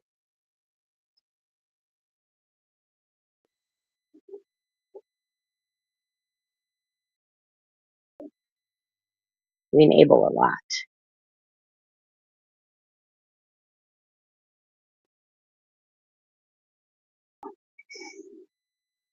Oh, oh goodness grief. I feel, while I'm feeling better than I did earlier this week, I'm still not feeling 100%, and I'm feeling it right now. My body is telling me all about it.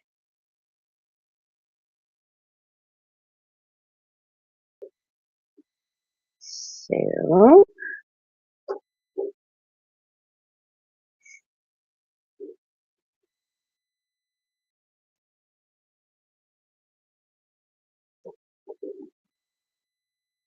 sore for yesterday. What did you do yesterday?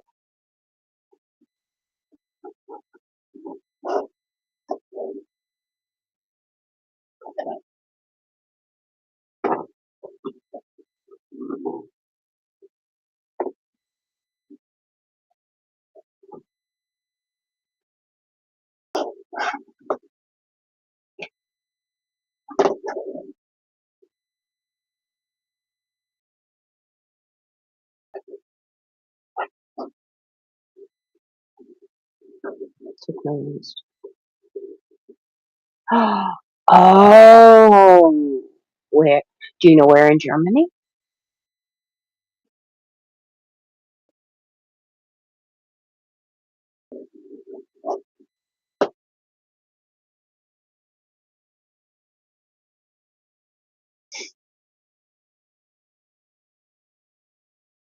Don't remember?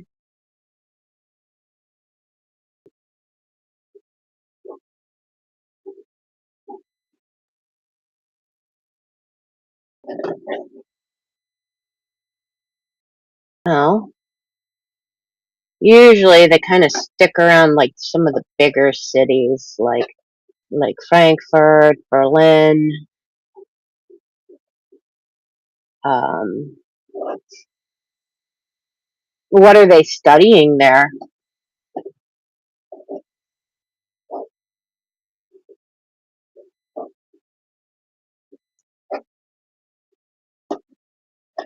Or is it just kind of a trip that the college is taking?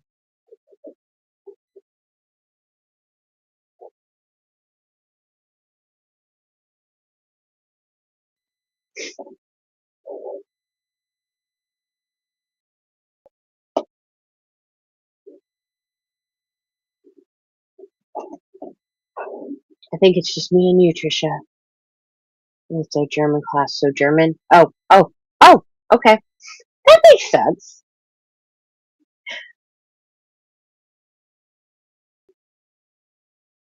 Sorry. Out of me and Izzy, I'm the ditzy one.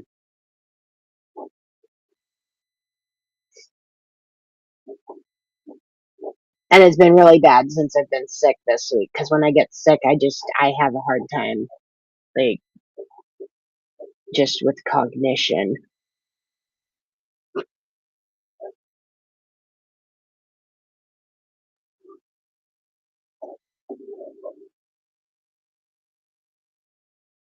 Oh, you're working on your piece for Moth in the Archive?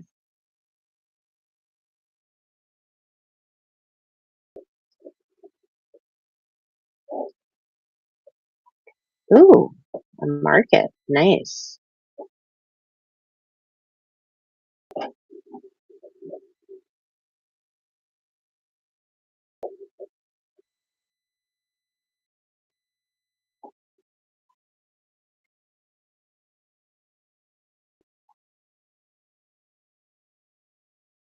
What I see in you.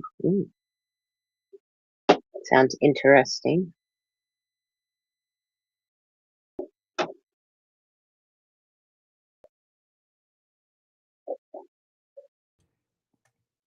All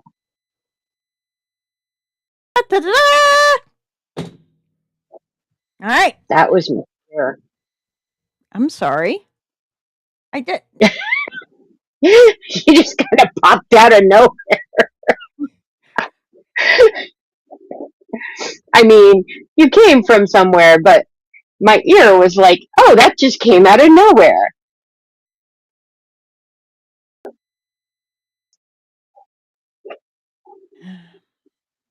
Okay. Yes, Izzy jump scare.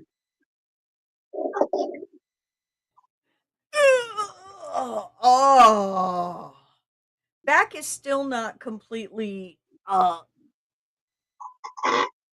and running, but you know, Yeah, minor details, right? minor details. The fact that I've been up and even while wearing my back brace, I have done a little shimmy and a shake, still And you're protecting my moving. core. Yeah. You're being very active right now. Yes. Pardon me, I belched. Okay, here we go. Ace, as you can see on the screen. Tessa reached for another clasp, but brushed against Lyra's River Reed pouch, sending its contents spilling all over the floor. I'm sorry, Mama, said Tessa as she bent to pick everything up. Don't worry about it, dear, she replied. Tessa, what is that? She pointed not at what had fallen from her bag, but at something that had fallen out of Tessa's pocket. That stone. Tessa's face turned pink as she picked up the stone. It's nothing, just an old stone you gave me. Let me see that. Lyra took the stone reverently, a memory stirring within her. She turned the stone over with her fingers a few times and then said gently, I remember giving this to you when you were scared you were going to fall into the river. A wicked grin began to form on Marin's lips, but she didn't speak. Mama, Tessa whispered, trying to keep her composure. I was only 6. She adjusted a clip on her mother's wedding dress and saw the way that Marin smiled. She sighed. Yes, Marin, when I was little, I was scared of the river. Marin squealed joyfully. Mama gave me this stone from the riverbank so I wouldn't be scared. Tessa looked at her mother. I've kept it in my pocket ever since. It's kept me from being scared of so many things. Lyra fanned her eyes. You girls are going to make me cry right before the ceremony starts. Outside the door, there came a soft knock and Garen's muffled voice. They are ready for you. Lower your veil and open the door when you are ready. I will give you away if that is okay with you. Lyra lowered the veil and opened the door. Garen struggled to keep his composure as Lyra spoke.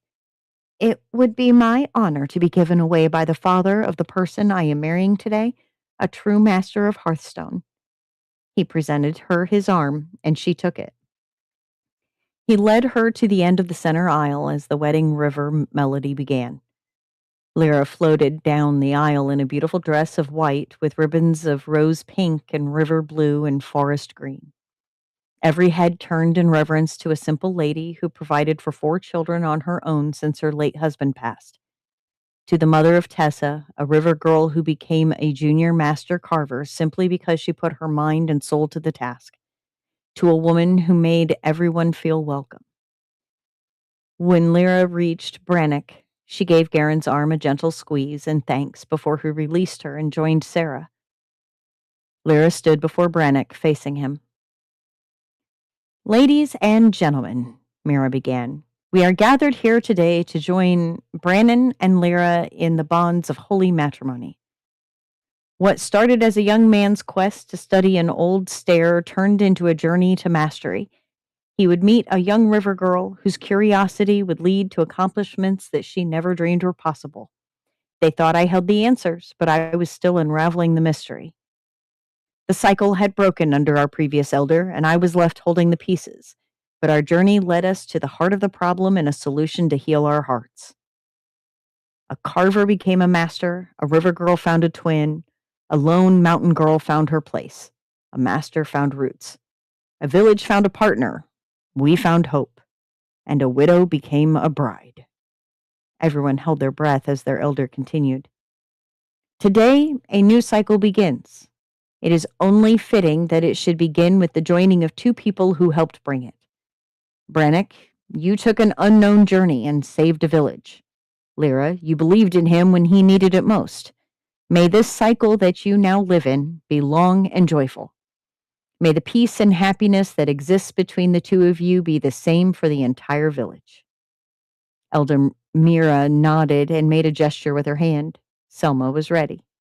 She gave Lumi a little touch on the shoulder, and Lumi began walking down the aisle, head held high, carrying a soft pillow with 2 shiny gold rings. She stopped in front of the couple. Brannock took Lyra's ring, and Lyra took Brannock's ring. Lumi giggled and gave them both a small wave before Selma guided her back to their seats. Brannock cleared his throat and looked deeply into Lyra's eyes. Lyra, you accepted me when I was anxious. You saw me when I didn't even know what I had to offer. You encouraged me when I didn't know what was ahead. You accepted me when I barely accepted myself. I love you for all that you are and all that you will be. He placed the ring on her finger. Lyra steadied herself and looked deeply into his eyes. Brannock, you took my daughter and showed her the kind of man that she can look up to, that she can trust, that she can depend upon, that she can love.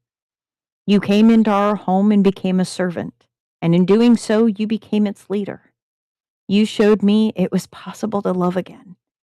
I love you for all that you are and all that you will be." She placed the ring on his finger. Elder Mira took their hands and joined them. "Then, by the power vested to me as the elder of this village, I now pronounce you Brannock Stoneweft and Lyra Riverbright, man and wife." Brannock lifted the veil and kissed Lyra. Sarah Stoneweft, curator of the Lark Hollow Museum in Hearthstone, closed the large volume in her lap and smiled at the crowd in front of her. Behind her sat her family. Garen sat proud with his graying hair and stone-warden mantle still on his shoulders.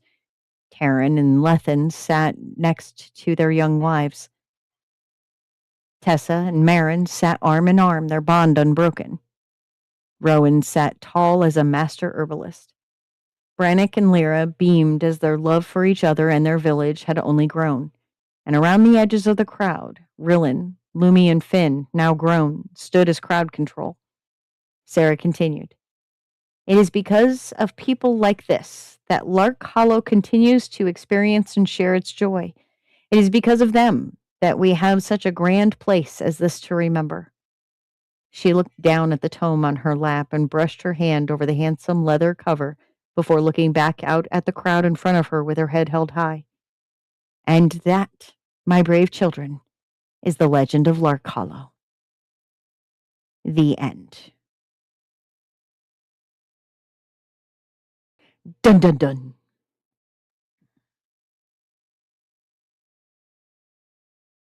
That was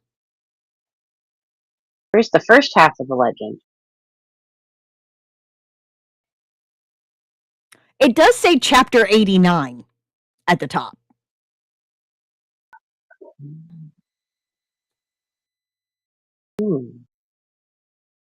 Interesting way to bring people in. So I got a little lost there with when Elder Mira was starting to talk and put things together. But once I got to the realizing that it flipped into, oh, this was the one character reading out of the book, I was like, oh, okay. Well, if I had read everything else leading up to this point, that should probably make some more sense.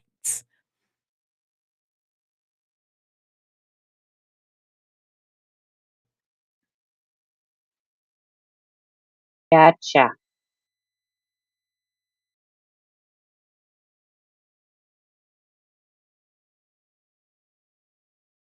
Yes, it's definitely it's so I was just talking with my sister about this today. My day job involves a lot of AI use, right? And the whole point of AI was originally to handle the mundane, right? And so as creatives, there's this big push anti-AI everything, right? Um, if it's used properly as a tool to brainstorm different paths, check the grammar, before handing it over to an editor. My night job as an author, as a creative, does kind of, it's tempered by my day job and vice versa, right? Literally, somebody was talking at work about um, asking one of our partners, our vendor partners, about generative AI, and I could just feel myself bristling, right? There's no reason I would want members of the credit union to interact with a generative AI that could give them false information or incorrect information, right? The number of times we put things into search engines and it's, now we're forced with even Google, right? Google gives that AI overview up at the top. I found errors in that. Things that I knew based off of my own research and what it was spitting back to me when I was looking for an actual website that had information, it was completely incorrect. So I think that's the big thing that we're talking about with AI and writing and what place it has. There's ethical use, right? There is ethical use, but at the same time, it should not replace, right? At all. Um, if it's replacing us, I mean, a book written completely by AI has won an award. And I'm sorry, but I have no interest in reading that book because a human didn't dream it up. All they did was put a prompt into a thing and let the whole, like, it's missing heart. It's missing heart and it's missing consistency. And so, feel free to, now that you got the bare bones, go back through, find your voice inside of that, and make sure that it has everything that you need and give it its heart.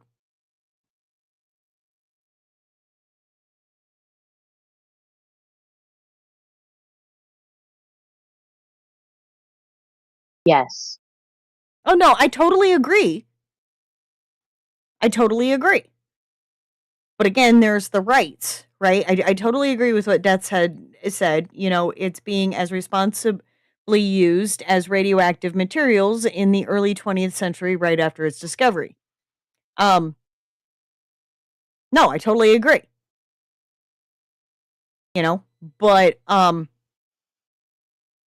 let's go and compare it to cigarettes. There's no responsible use of cigarettes. Come on. And I'm saying that as a 20+ year smoker. But it's my choice. But tobacco can be used as a numbing agent. Mm-hmm. The actual leaf. Mm-hmm. But again, choice is the option. And Yes. you start banning certain things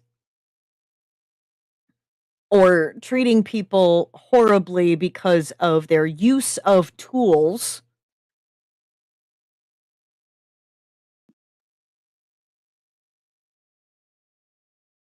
Got to give people choice. We can hope and pray that, their better angels win out in how they responsibly use, but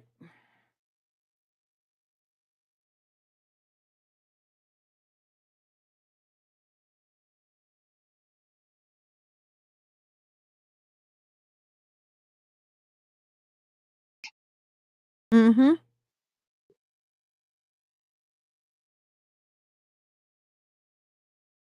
Absolutely.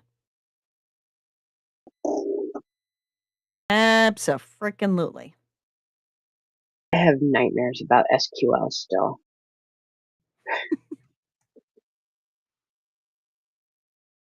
I feel that. Oh, leaning forward is not fun right now. Oh my god. Oh my god. Oh my god. Oh my god. All right. And yes, you can see on the screen there's only one option. Can anybody tell me, do you guys hear the tick tick tick and the applause? I have to have it muted, otherwise it's really distracting.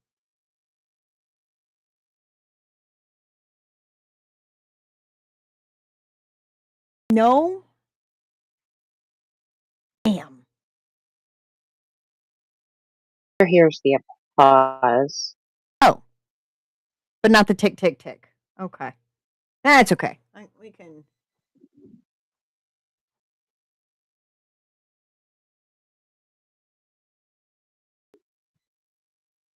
That's all right. Here we go. We want the thingy. Oh God, that is disturbing. How it just Oh God, I watched it over there. Now I'm watching it over there.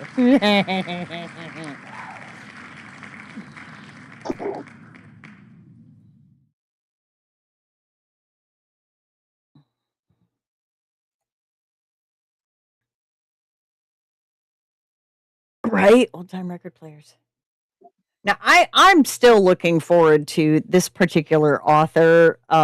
of finally not being so scared and letting us reveal who they are or revealing themselves because I'm really enjoying their writing and they deserve all the fucking credit. Yeah, they do.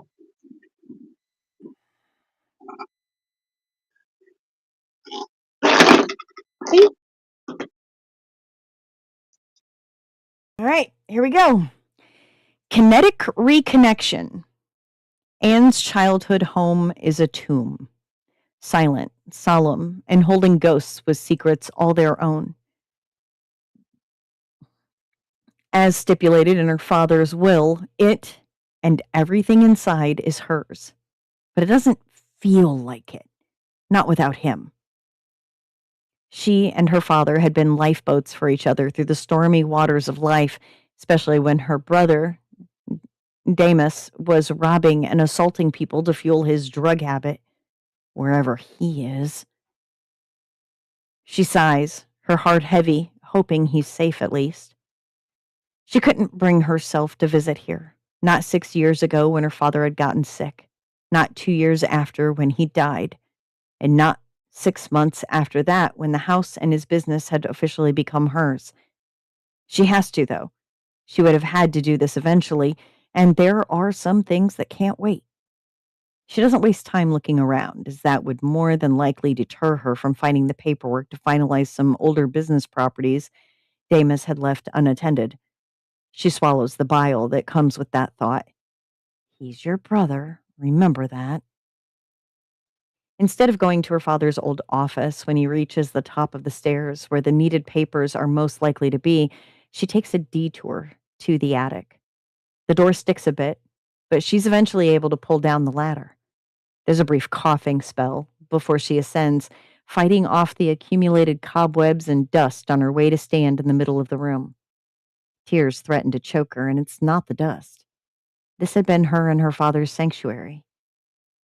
These walls have absorbed her so much. Her first breakup, her mother abandoning them, Damus actually kicking the drugs.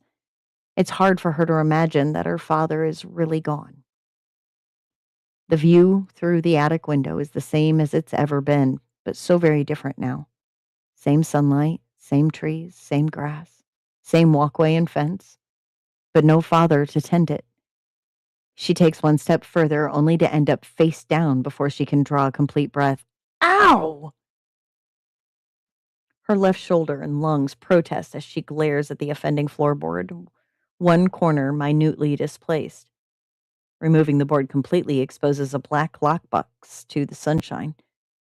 What in the telltale heart?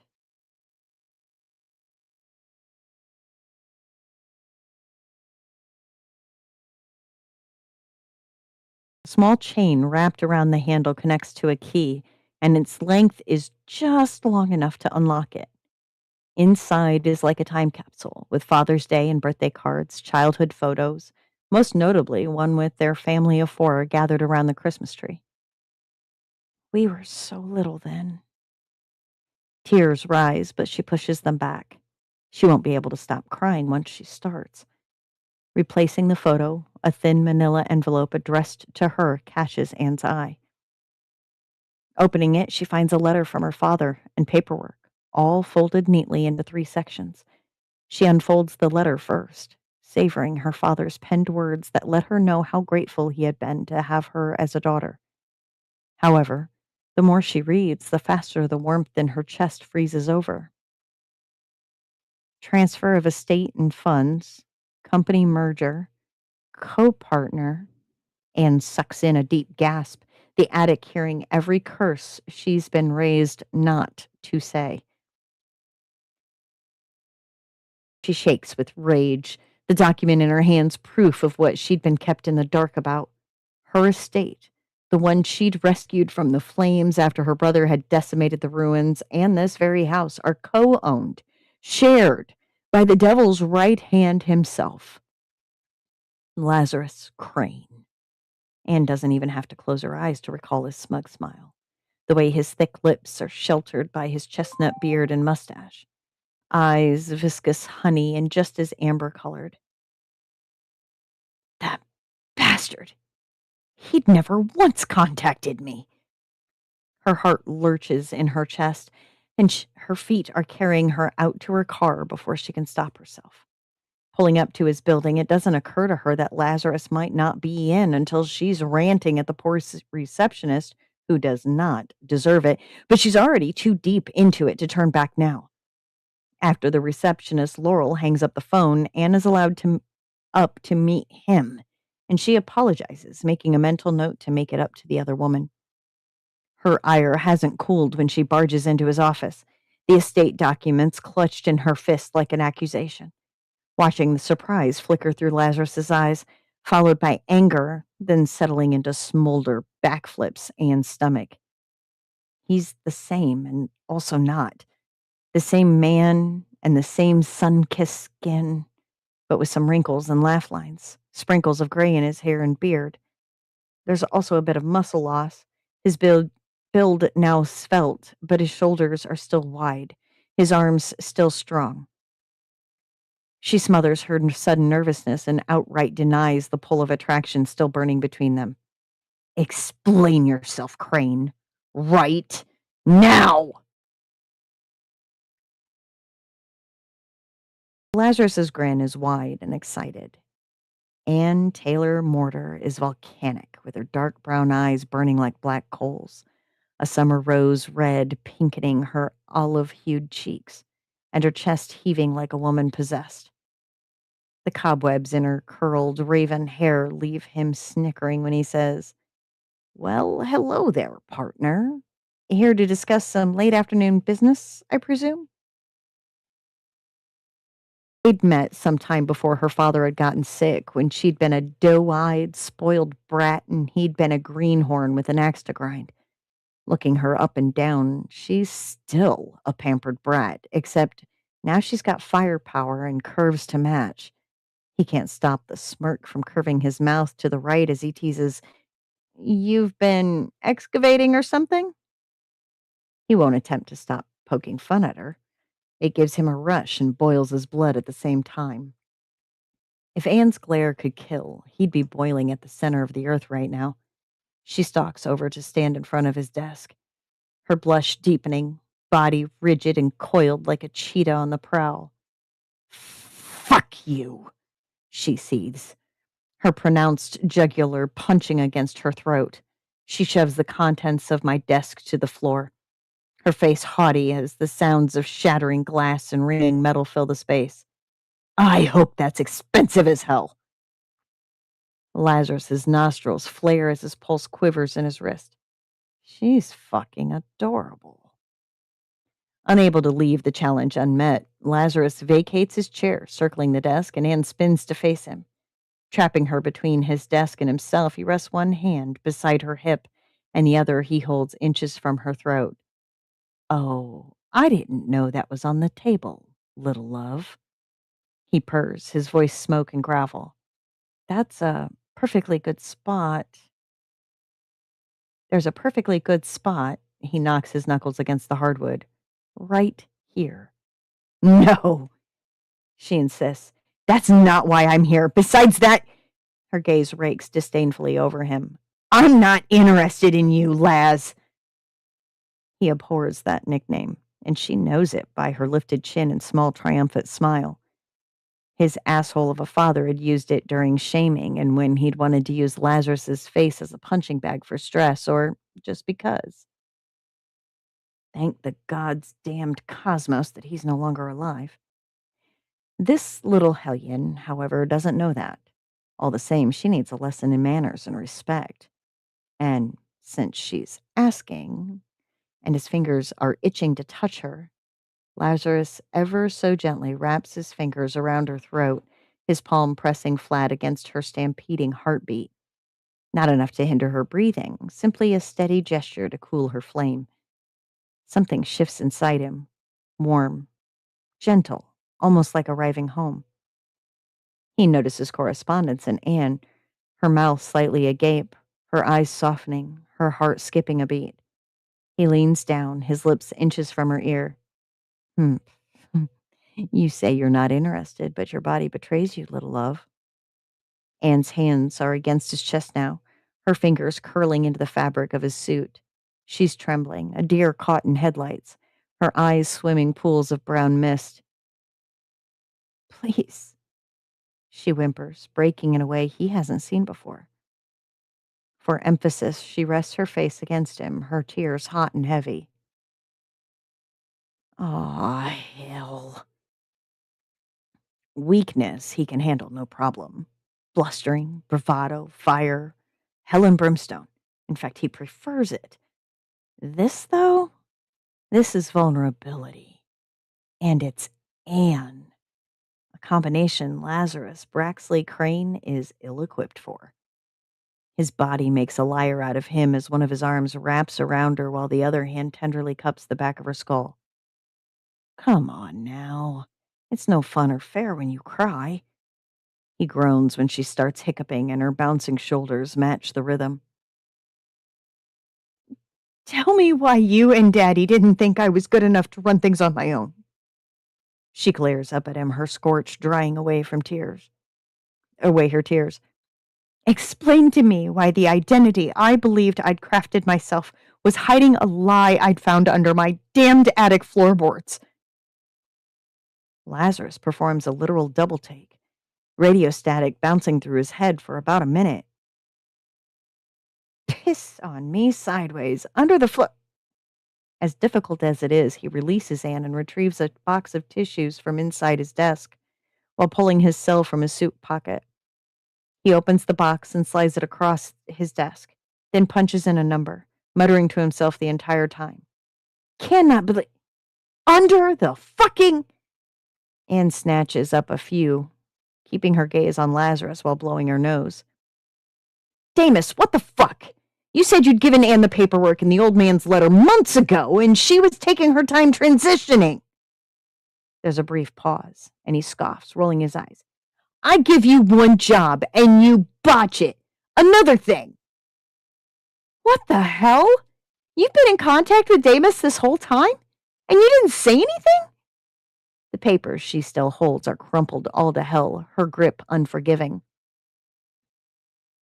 Lazarus snaps his mouth shut, bidding Damus a sharp, growled goodbye. He sighs.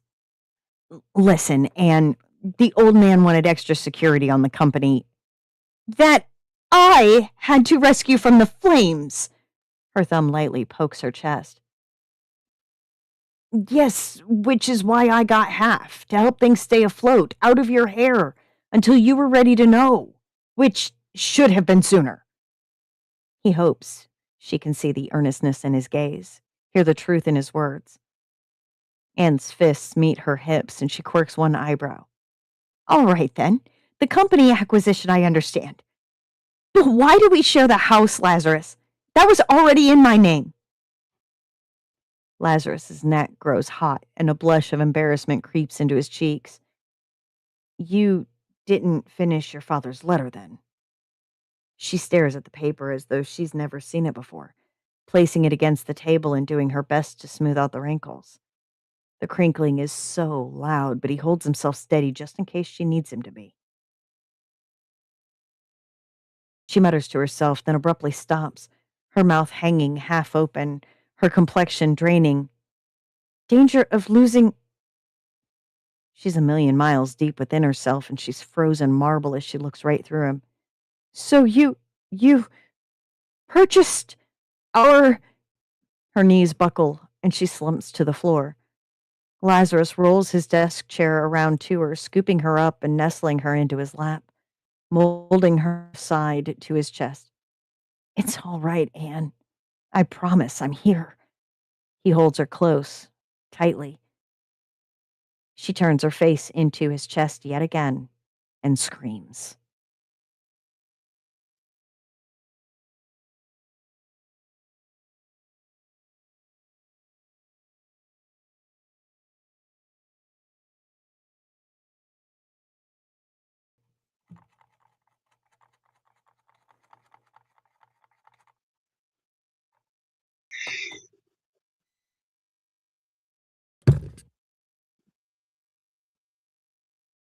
There's number 2. Number 8, if you are here tonight,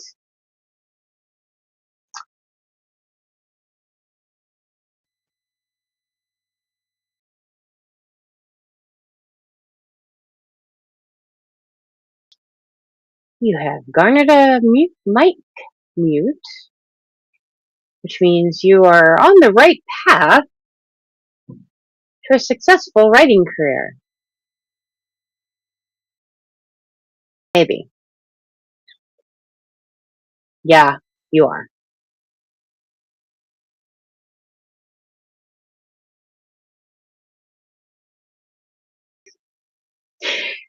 For those who don't know, she wants more.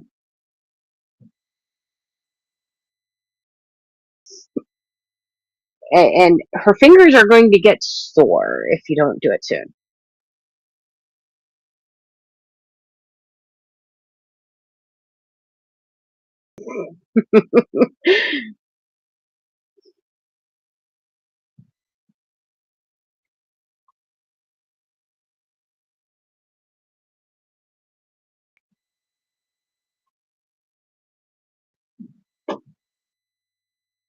It's a frog. More, A more, more, more, more.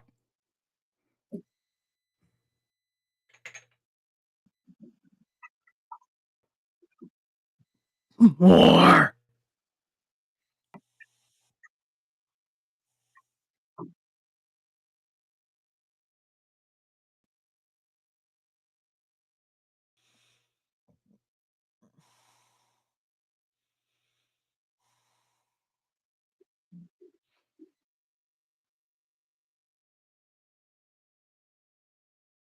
See, here's the thing, right?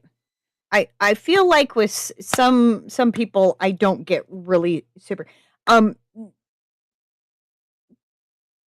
I find myself not doing that with people who have published because I know they've published, they're going to keep doing it. I know I'm going to get more from them. I know I'm going to get more from them because they're already doing the damn thing. They're getting published. They've already, they know the process they're doing. It's the people who aren't published that I'm sitting here going, I need more and I need more now.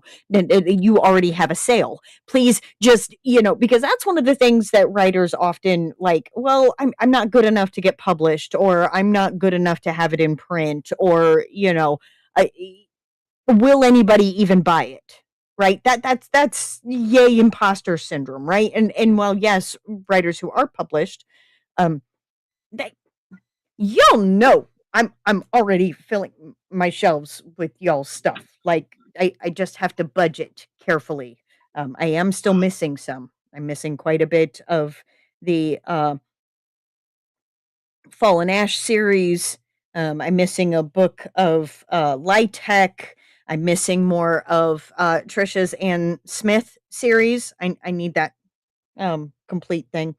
I am missing some. I am. And I will get them. You have a guaranteed sale. You know you have a guaranteed sale.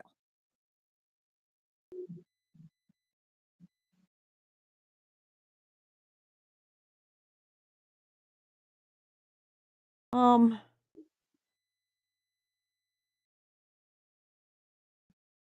yes, I did see that Death's Head, and I do want to read that. What else? Yes, exactly, Sticks. Stop using that as an excuse. My whole thing is I need it in my freaking hand so that I can Vanna White this shit, right? Because I will Vanna White the shit out of this, and then your book in my hand on the rebroadcast. It's free freaking advertising. Ding, ding, ding, ding, ding. Oh, and y'all, I'm lucky because I also have a limited edition version of that book. So fuck y'all, it's mine. You don't get it.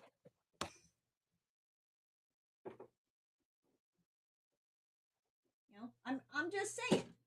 I'm just saying. Oh, yes. And here's another one. Good friend of mine from Utah. Okay. I have this in 2 different editions. The other one is a normal edition. Oh, this is the normal edition. I'm sorry. This is the normal edition. The other one is black pages with white text. And the author themselves sprayed the edges. So I'm just saying, you want me to Vanna White your shit? Finish the book, get it edited, get a cover, make sure that I have the link because it's going to wind up Vanna Whited.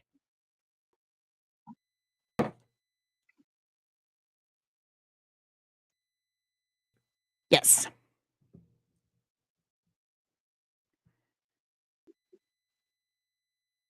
Ooh, ooh, ooh, ooh, ooh. Who are you talking about, Sticks?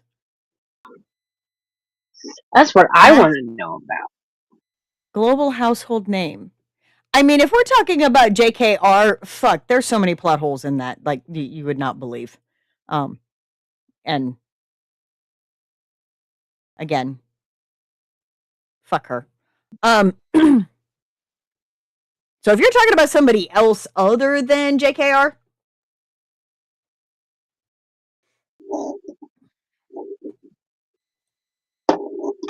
all right. So we have an empty wheel now. I guess y'all got to write some stuff so that that wheel can be filled back up.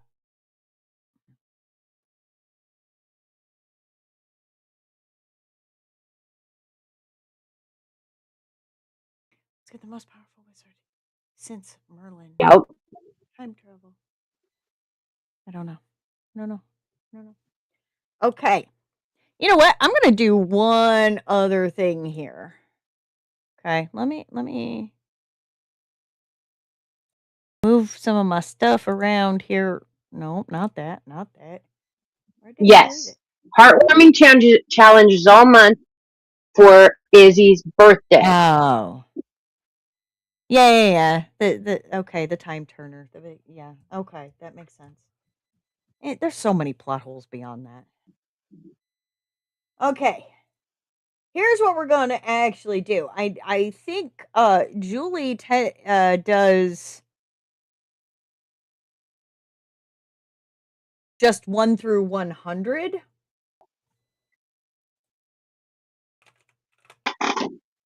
Oops. It would help if I didn't have 3 different keyboards up here and I was typing on the correct one.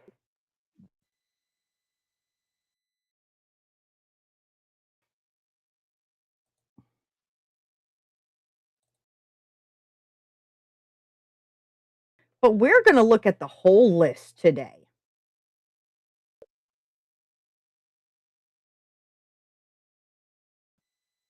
All right.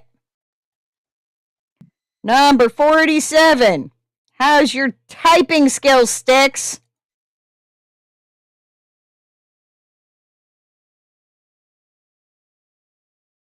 He's probably already got it. Oh, I know. Come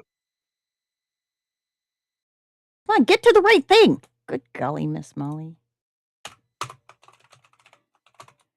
All right. Concept. A character starts receiving apologies from people who haven't wronged them yet.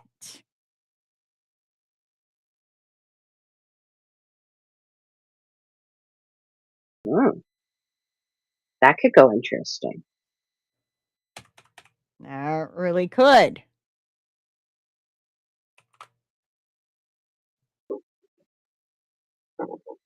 All right.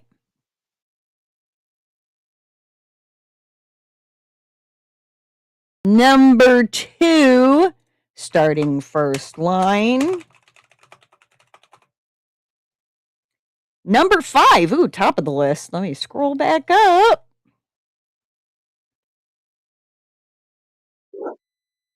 Oh, we ain't done something like this one in quite a while. People trust me with their secrets. They shouldn't.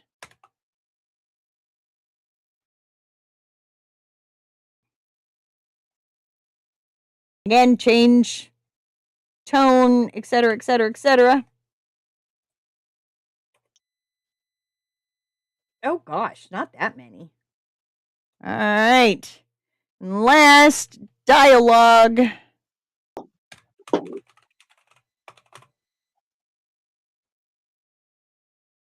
Number 27, which is awesome because 27 is a really awesome number. Because that's you. Because that's my birthday. Dialogue. I didn't leave. I was sent away.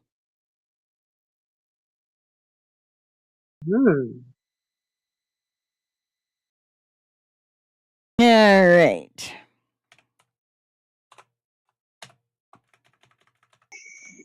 Episode 11. What now? He's got it in the chat.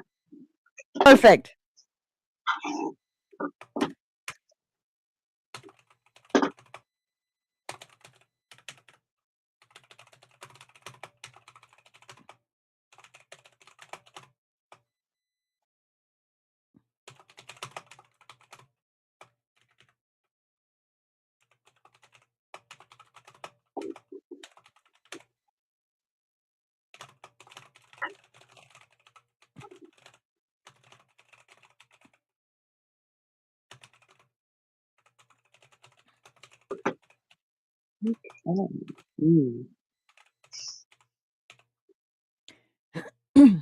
Okay. Did we get the poll? Or are we waiting on me? The poll is on there. Poll is on there. Awesome sauce. All right. Everybody vote. Everybody vote. I don't even think we have Even if anybody you over haven't on the been YouTube side. chatting, you should vote. Yelp, yelp, yelp, yelp. Vote, vote, vote, vote.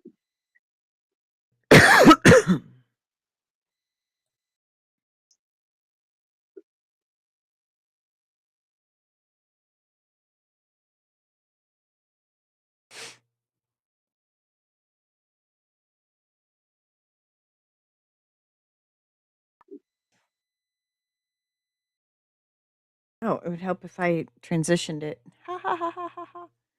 Let's see here. Oh gosh, which one?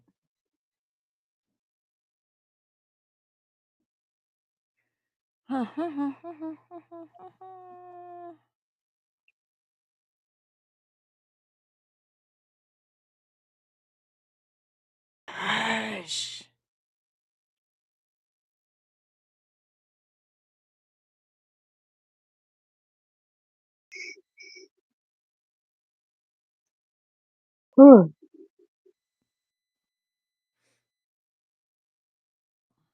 Kind of a hard choice. These are all good ones.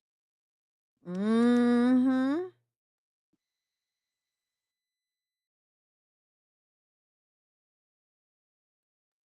Yeah, the generator that we had used had a lot of people trust me with, and then lots of different options in there, and then they shouldn't.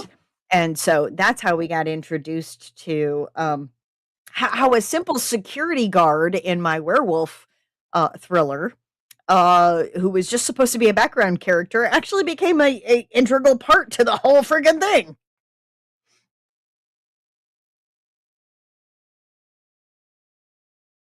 Well, I'm wondering if one of them isn't the Hold My Pen account.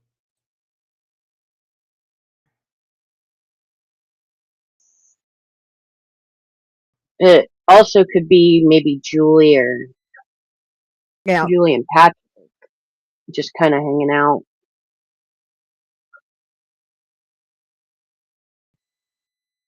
Okay, no, it is not the Hold My Pen. Because it's not actually watching.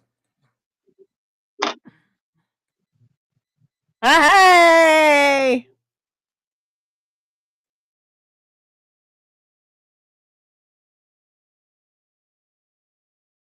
Uh-oh.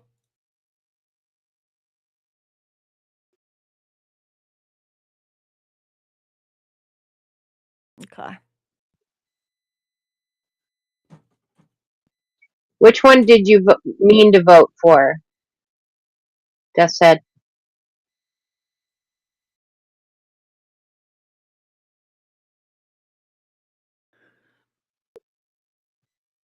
dialogue.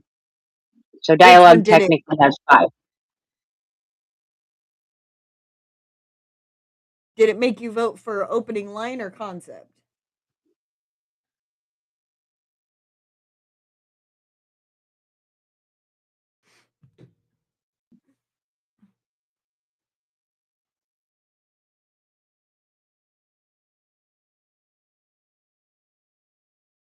Okay, gotcha.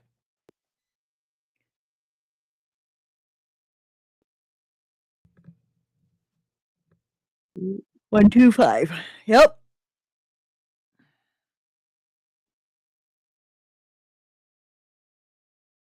Okay, so on my side, it does show that we have 8 viewers.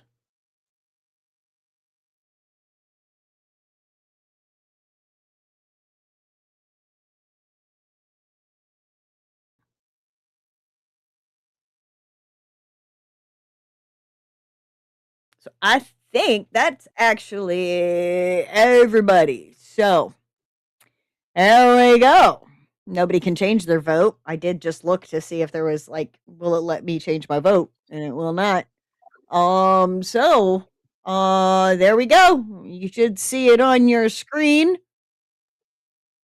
I didn't leave. I was sent away. You good? Those inside thoughts very quickly went outside thoughts. I'm tired. I'm tired. I'm trying not to yawn. Gotcha. I'm Gotcha. still not Yep. feeling that good.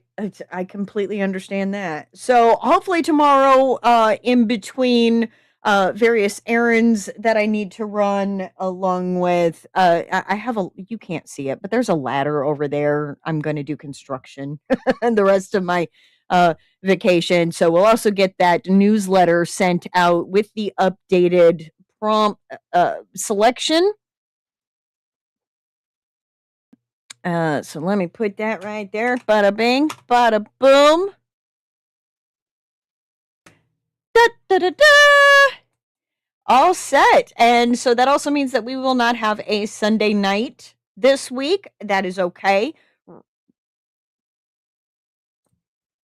Recuperate. On top of that, let's face facts. The Discord is almost always open. There's almost always, unless we're all taking a break or people are at work or this, that, and the other.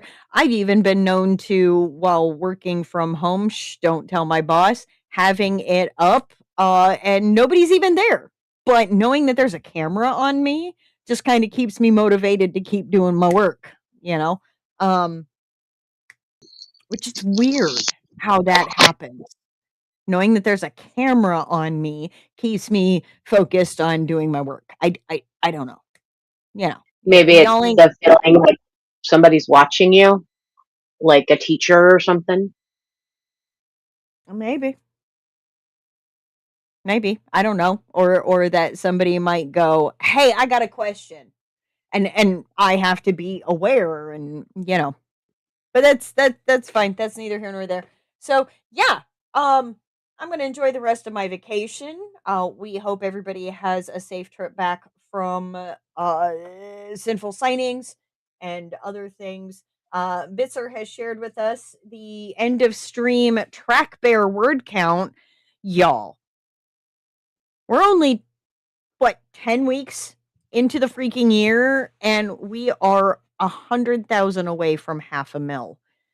So, if you're not already part of the track bear, it is completely free. You don't even have to like full in, separate out your projects or anything else. Just the end of the day, whatever tracking system that you've got for word count, whatever that you utilize, just at the end of the day, put a tally in there and jump it up. As a writing group, yes, we're a podcast. Yes, have content that people can go back. Yes, we're basically free marketing for those who have books out. And don't forget, uh, you can, you know what? We got to fix our little website and actually make it to where you can find everybody's books. Anybody who has submitted to the Promptcast, we'll get your books up there or links to your author page or author wherever your books are being sold and whatnot. Because it's what we do. Rising tide lifts all ships. So mandatory on it joke. Yeah, I mean, Z and is single-handedly bringing us to that point. I think. Well, with Death's Head not too far behind. I get with you, Sticks. Totally get with you because that's all on beacons. So, all right, that appears to be the end of tonight's show. As always, we thank you for your love and your support. This is a very symbiotic relationship. You give us things to read, and we give the masses content to watch and share your wonderful ideas and stories with the world to entertain them and hopefully, fingers crossed, get y'all some book sales on what you already have out there. Um, and again, like I said, we're gonna start looking at doing some author interviews. This was something that Julie and I had talked about way back in the early days on TikTok before it was, well, right around the time that it got the name Hold My Pen Promptcast. And so we also would really like to do book release parties, just a random whatever. Everybody's got, we get two or three authors who have books coming out in the next month, kind of celebrate and talk about them and hype them up so that people know that they're out there. And so yes, just keep writing. I was about to say just keep swimming, but I'm not Dory. I have a better memory than that, but just barely. This week. Ooh, yeah. Yes, interviews coming soon. We're going to have all that sort of stuff. We've got a pipeline of potential authors that none of us know, right? So we're going to be introduced to a lot of new people, and those new people are going to be introduced to you guys. And so really looking forward to growing and the fact that I was just talking to my sister today about how um, the fact that we have grown to this point where we had to take on other moderators and certain aspects of the job and doing this as a fun side project now have to be taken up by other people just because there's so much. I did not have this on my lifetime bingo card at all, that I would be involved in something like this. And when my sister said, "Look at you, you influencer. Look at you, you social media influencer," I was like, take the knife out of my back, sis. Whew. But it is true. We're all influencing each other to write more and to do the thing and getting our faces and our names out there. And I could not ask for a better online family. So thank you. Thank you. Thank you. All right. Anything else? Sign up for the newsletter. If you're not already a part of the Discord, this is for the rebroadcast. For the YouTube vids, sign up in our newsletter. Go to the link in our bio and go over to our beacons link so that way you can join the newsletter, join the Discord. There are questions for how you found us. Did you find us off of a Twitch VOD? Did you find us off of a YouTube rebroadcast? Did another author tell you about us, out in the wild? And please and thank you. Join the group. The group is moderated every single day. So you should not have to wait more than 24 to 48 hours for your application to be approved or declined. And frankly, if you're getting declined, it's because you're a bad person. And I inherently believe all people are relatively good unless we find something.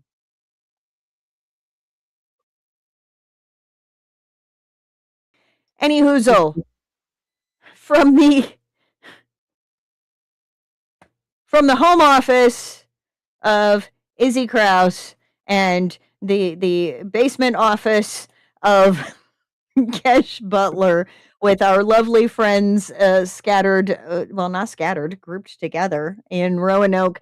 We thank you very much for joining us again tonight. Don't forget, don't forget, don't add to this population.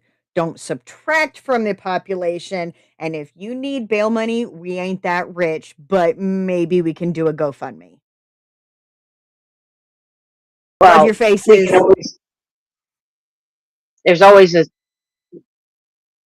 what bits are typed. Establish dominance.